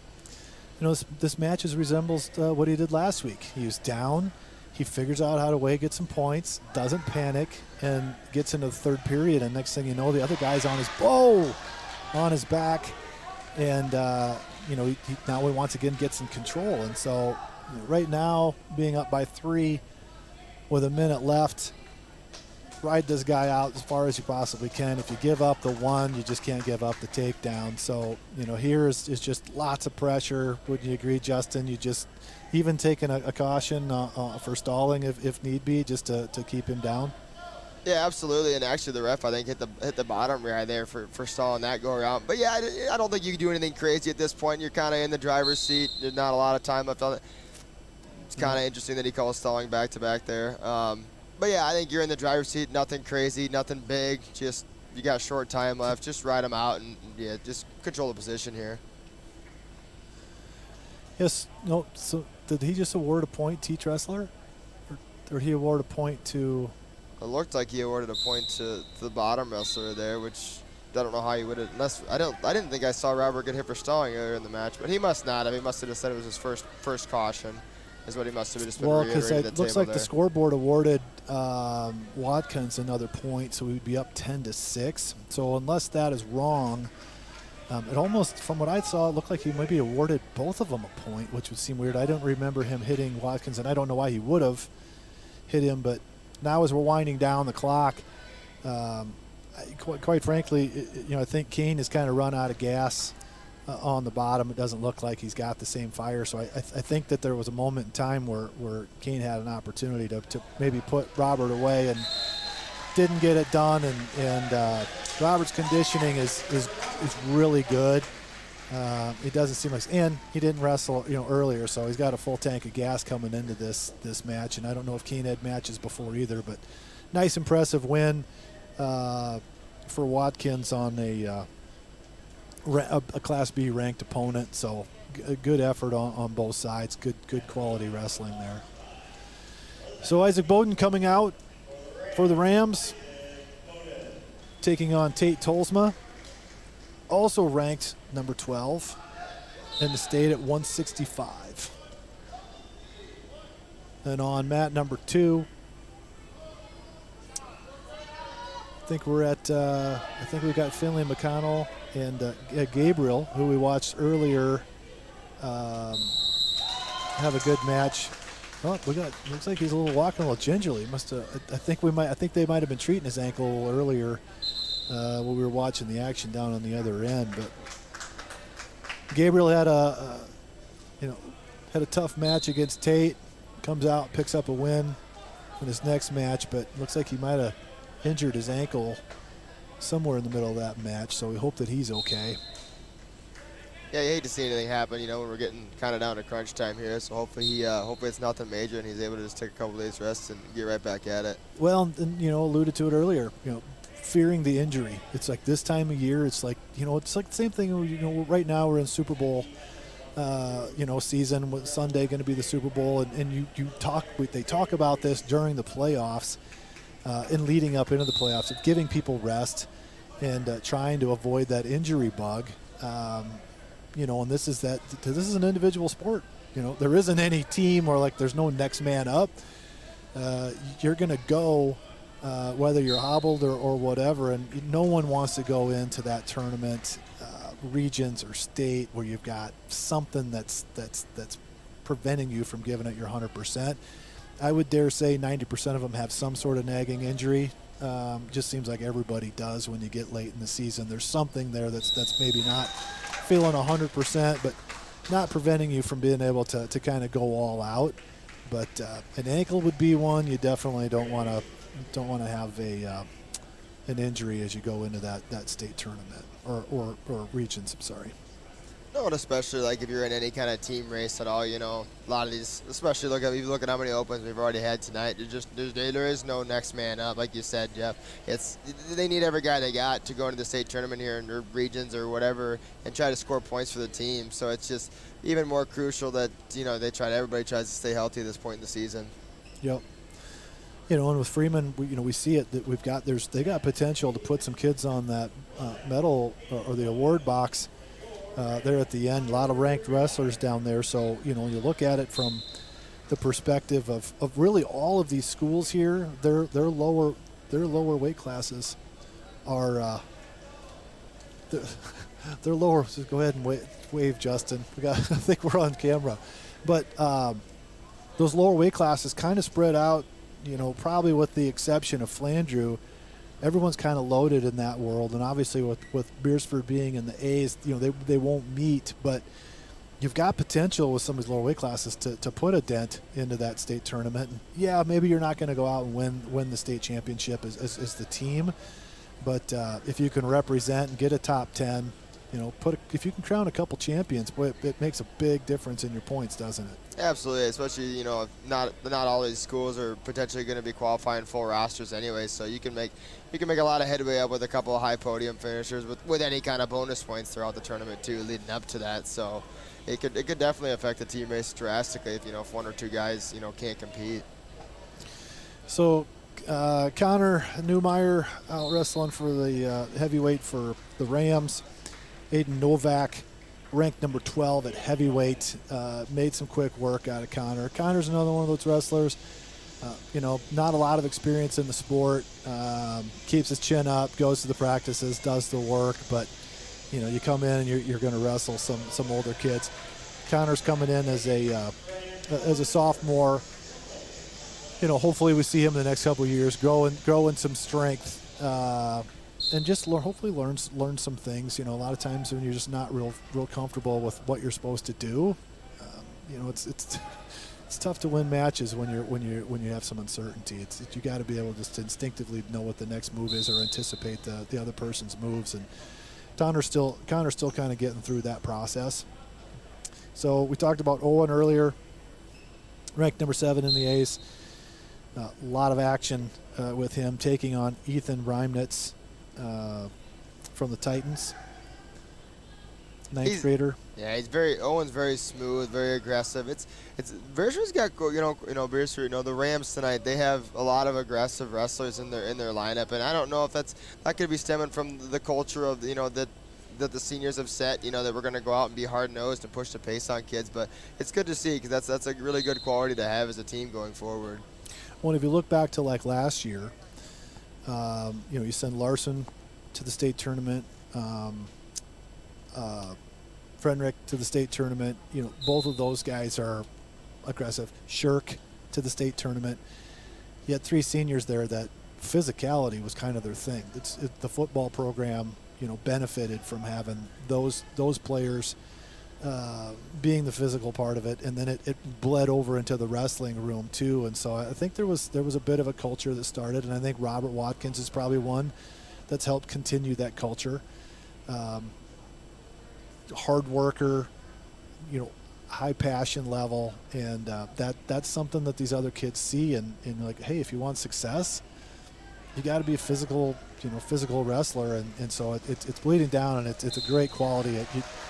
Some kids can get away with some finesse wrestling, but it takes you so far, and a wrestling room that's got a lot of heavy-handed kids kind of gets you used to it, so when you don't get put on your heels when you're wrestling that other kid that's going to come out and try to rough you up a little bit, you're used to it, and you can kind of go back on the attack instead of constantly being on defense. So Bennett's going to come back out. Hopefully those shoulders are still intact after really getting them worked over the first 2 matches. Bennett's taking on Keegan Hill. Once again, number 9 ranked Keegan Hill. I'm going to guess we're going to see some of the same of what we saw earlier with working some shoulders and that sort of thing on Keegan. But Keegan got defeated quickly earlier in the mat, or earlier tonight. Taking on Brody Gosen, so we'll see. Yeah, Bennett's in pretty good position here. I was just going to say, as long as he can put that boot in, he could probably get a takedown out of this one here. Hopefully he can just improve his position so we don't give any points back up here, but it looks like he's doing a good job of keeping his pressure where he needs it to be so far. If something hanging from the, okay, chin strap came loose. I was gonna say, it looked like something was hanging from the headgear. And that type of headgear, Justin, is that, I don't know if I've really seen much of that in the past, but I see there's some schools that have something that kind of covers more of your forehead. Typically it's something where we see people they're covering their ears, and over the last decades, headgear hasn't changed a ton. There used to be a style that was probably a little different from what you see now, but this particular style that you see, like what Bennett's wearing, that's kind of a traditional style that's been around forever. I'm just not used to seeing this one that kind of covers the top of your head. Is that something you've seen?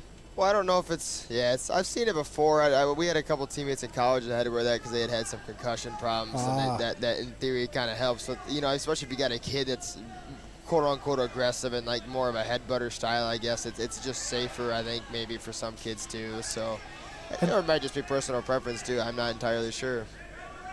And the other thing too is that you see some of them wear a mouth guard.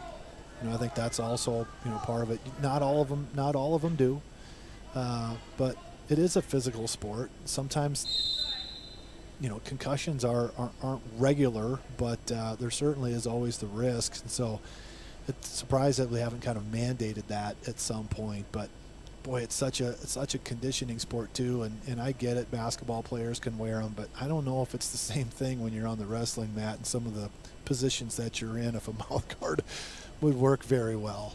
No, I had to wear one my freshman year because I had braces, and they made it mandatory. Obviously, if you have braces, you have to wear it, and it takes. You would not believe the conditioning block that takes on you, and you just can't get enough air lots of times. But it works to your advantage a little bit, I guess. Sometimes every once in a while, it just would maybe quote unquote fall out of my mouth, and you can get a quick breather from the ref if he wants to decide to stop it for you. So everything comes with its perks. Fake the injury, let the mouth guard fall out of the mouth. I get it. Absolutely, you got to take advantage of everything you can. Well, Bennett's doing a good job here. Got kind of a tight waist, working the elbows. This is one where the length that he has, and he's got a good understanding of using his longer legs when he's on top too, to kind of keep pressure on the hips. But a lot of legs on Bennett. Yeah, you can see he kind of wants to find that cradle. He's tried for it a couple times here. He's going to learn more and more how to use that length to his advantage, and it's really going to pay dividends for him in the future, I think. Yeah, you talked about this earlier about being someone that's taller or longer to be able to wrap up that cradle, and he certainly has that type of ability to completely kind of consume the other wrestler below. And just think that move right there, just having that longer arm to be able to reach back, grab the leg, and then there's leverage with that longer arm too, and now he's going to turn it in potentially into a reversal if he can get his head up, and then maybe even into back points here. I was going to say, I think that Keegan's going to have to bail out here at some point. Yeah, I mean, just being longer, it helps you. You can try for, you can be almost more out front, but yet you're still behind the opponent just because you got so much more length to work with. So you can sometimes stay in better position than maybe a shorter, stocky guy could too. He's really liked that tight waist. He's done a nice job with it so far in this match. He's just kind of using that as kind of his pace setter. Kind of his little anchor point, and so hopefully he can use it to try to get a turn here. Well, and that longer arm gives you the advantage to be able to really get around there and get a nice tight wrap around the waist. And it doesn't seem like much, but when someone's doing it to you, man, it's frustrating. I was just about to say I'm surprised we haven't seen more leg riding out of Bennett tonight, and then as I was going to say it, he went and threw a boot in. But for his length, I think he could be really successful here. We're stretching guys out and just kind of get more of his offense out of some of these positions here. That's funny. I was thinking the same thing. I'm waiting for him to start riding the legs because he's had such success being on top that you think, well, you're able to tight waist him. He's working, but once you get the legs in, you can kind of stymie some kids that way. And nothing worse than having someone that's good, a good leg rider. You just kind of get stymied under the bottom. There's not a whole lot you can do, but just bear with it. And there's to some degree to go to your hip to try get the leg out is one of your go-to moves, and you're halfway to your back once you hit your hip. So it's not a great deal, and not every kid can ride legs. I'm not one that could. It felt really uncomfortable. I was just not one that could do it, but good leg riders, man, they're so comfortable being up on top like that. And for me, it was a quick way to find my way to my back. Yeah, and just being a leg rider, I mean, you just can't panic in like 90% of those situations where it's like you're almost in trouble, but you just got to tell yourself you're not in trouble and just try to hold on. And mat awareness comes into a big play there too. You know, if you're starting to slip off the top, but there's only 8 seconds left in the match, you just squeeze on with everything you got and hope that you can get to the end of the period and ride it out. Get to the stalemate. Yeah. It's kind of good there. Bennett tried for that cradle and then almost got in trouble, but he did a good job just staying down. He dropped down to a leg and did a good job of just riding that position there. Yeah, so not a lot of points getting scored in this match. It's 4-0, but it's all due to the fact that Bennett's just in control and staying on top. And I didn't get to see whose choice was it here to go into the third period. I wasn't paying attention. I missed it too. So, perhaps if it was Keegan, you'd think that you would probably not want to be on the bottom based on what's happened. But interestingly enough, typically you wouldn't say I want to be on top. Bennett, if it was his choice, he's had so much success being on top, you would almost say, yeah, just go ahead and choose top. You're doing such a great job. You're not in a whole lot of threats here to give up 4 points. So this could just be a matter of the next minute. We just watch more of the same. Yeah, it's 4-0, but it's been a very controlled match for Bennett. Hasn't really put himself in too many situations that have been where we were like, oh, he could really give up some points here. He's just kind of been in control and kind of found some good leg rides here as in the last minute and a half. And so it'll be good to see him finish this match on top and in control here, especially after the tough night he's had so far. Yeah, he kind of needs one, doesn't he? Because there was a little bit of a drubbing. The first two, and we talked about this. It kind of comes along with the sport, and you want to see a kid that was working really hard, like Bennett is, to come away with a victory. And on the same token, there is 37 seconds left, and we've seen crazier things. Okay, we got a stalling call on top, just a warning. Not the end of the world. If you're Bennett Farley at 33 seconds left, you can go ahead and give up a point if you actually had to.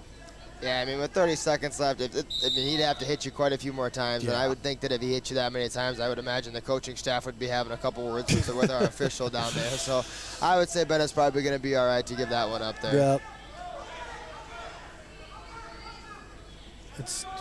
So typically when you're winning 4-1, you're not going to go on the attack, but that was actually really opportunistic to go, okay, he's not expecting it, and he wasn't, and it was clear, and he just went, attacked that ankle, got it picked, and put Keegan Hill on his backside and finished that match off in really nice fashion. So good win for Bennett Farley. That's a good confidence booster for him. Yeah, that was a greatly timed shot. Just caught the pressure coming right forward, and it's just a great position to put himself in there. So we're going to see Dexton Miller come out here for the last time tonight, taking on Mr. Daniel Dorsey, ranked number 11 at 120. Talked about these lighter weight classes, lots of good wrestlers. I would expect this one to be another great match. Lots of scoring, lots of action.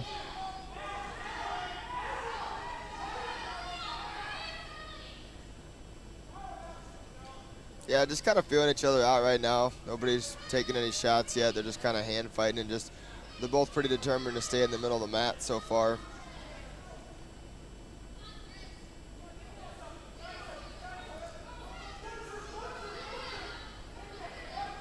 They both really like that collar tie. There was a shot attempt there. Yeah, and just kind of hang your hand on the back of the head, and I think this is one of those moments too where you got to be good on the offense and good on the defense, because I got a feeling both of these guys are going to be really, really good on their feet. Yeah, I'm not sure what the ref stopped that for. He must have saw something that we're not seeing from up here, that he was obviously, there was a good, it was a good shot attempt. I think he kind of gave up on that maybe a little bit early, right. But he must have just felt as though he didn't have the pressure. And so in that case, it's backing out. It's not necessarily the worst thing in the world either. And I wish, sometimes it's just the physical ability to do it. It takes some strength and obviously a lot of balance and agility to do it. But so many kids, they take a bad shot and they don't have the ability, or they don't back out. They go to their face, end up on their chest, worse yet, end up on their belly.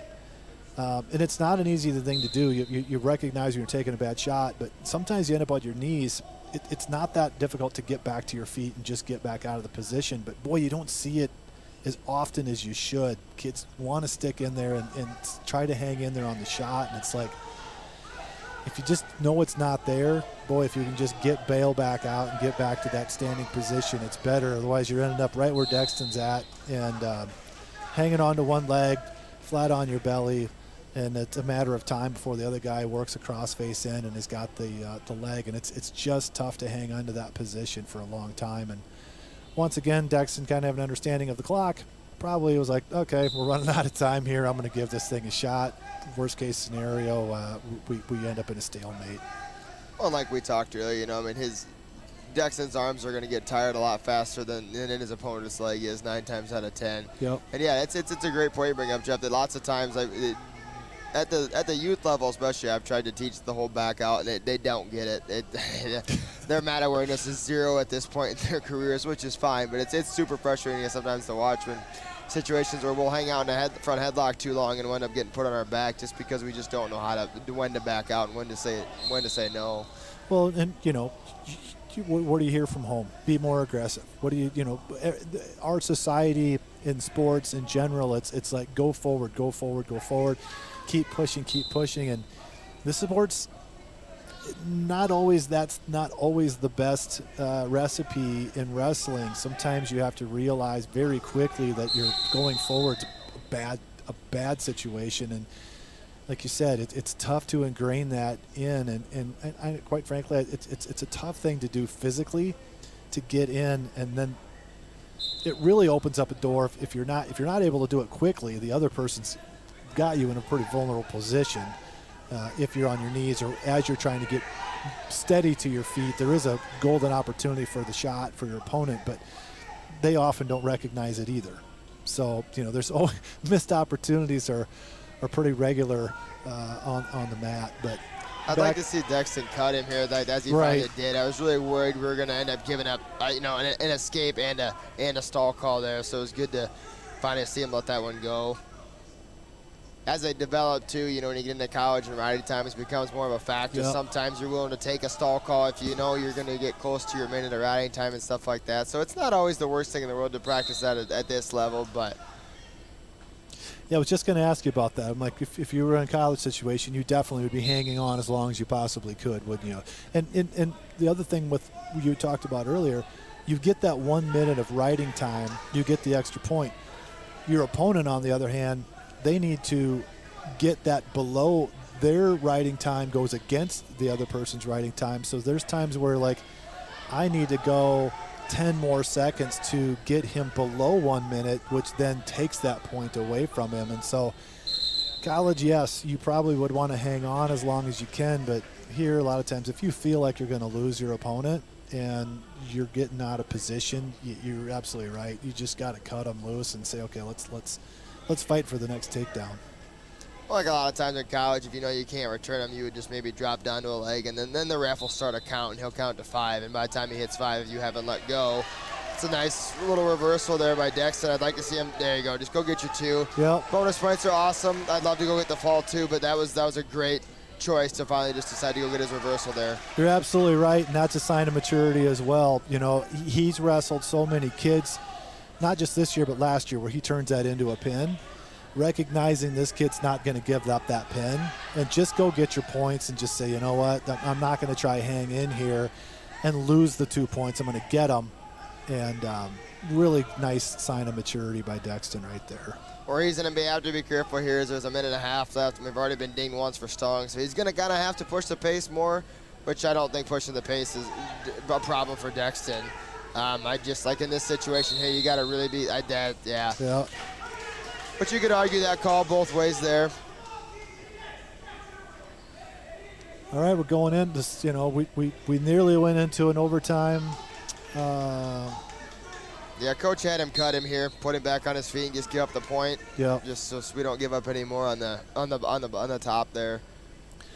So it's going to come down to probably a takedown here before the end of this match is who's going to come out victorious. But, the one thing about wrestling, a lot of things can happen in 15 seconds, too.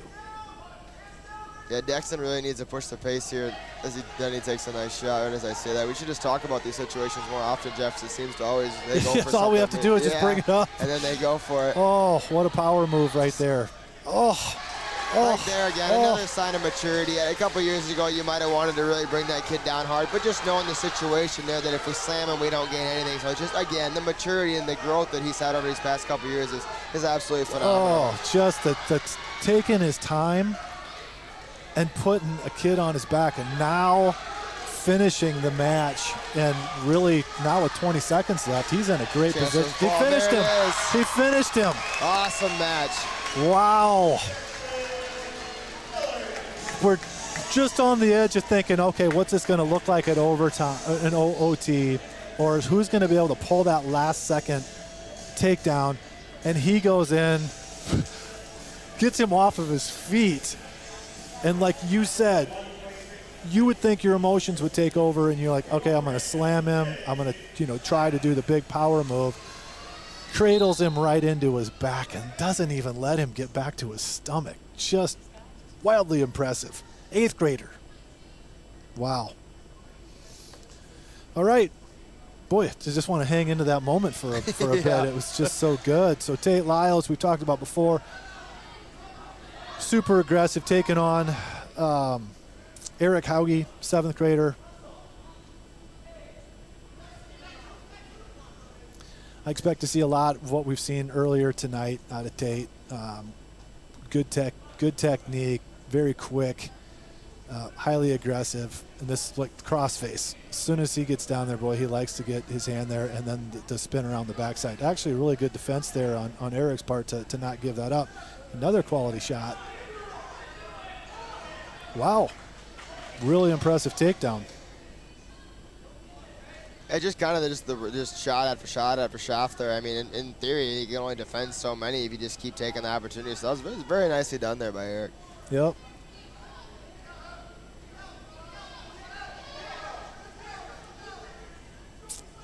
So Tate going there, a little bit of a mule kick, so they speak to try get your legs free on that one. Nice roll attempt. No, I got to think back here on some of these matches we saw earlier with Eric. I just can't remember how they turned out, but so far it's pretty impressive match here after Tate came off with a very nice win here just earlier. Got to have some good confidence, and he's doing a good job staying on top and riding him. Not what I was expecting to see. No, it looked like he was going to try for a spliddle there and just kind of went out of bounds with it, which, again, might come back to just his mat awareness. As you're on the edge of the mat, you can try something. Worst case scenario, you know where you're at, and you can always get out and get a restart. So it's fun to see some of these younger kids kind of starting to put that together and start to figure that out at a young age here.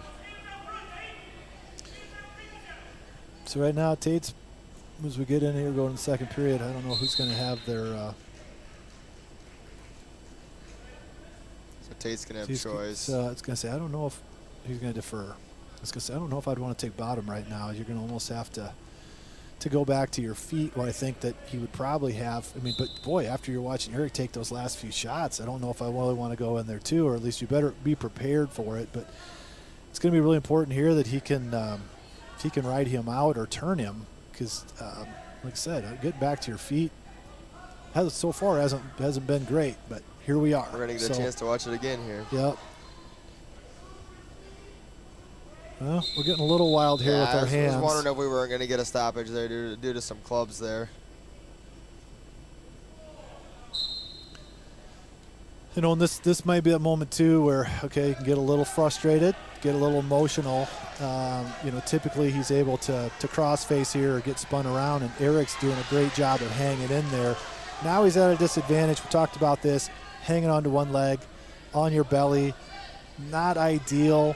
Just hoping for a stalemate situation to get right there. You're just hanging in, hoping for that stalemate, and that's the opportunity where Tate would have to take advantage of that, get that leg free, pass the hips, get the takedown.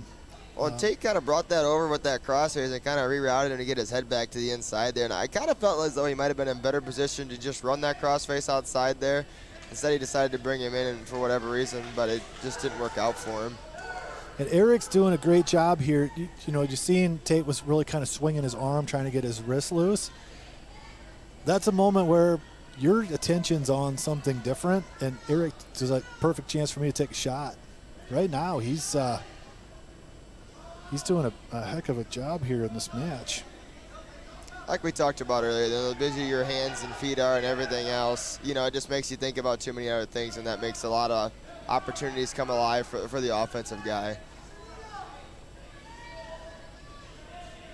Double boots in. It's pretty tough to try to build up or do anything here. Yeah, this is a bad position, and you're going to get rode out for the rest of it. They're going to come into this last period.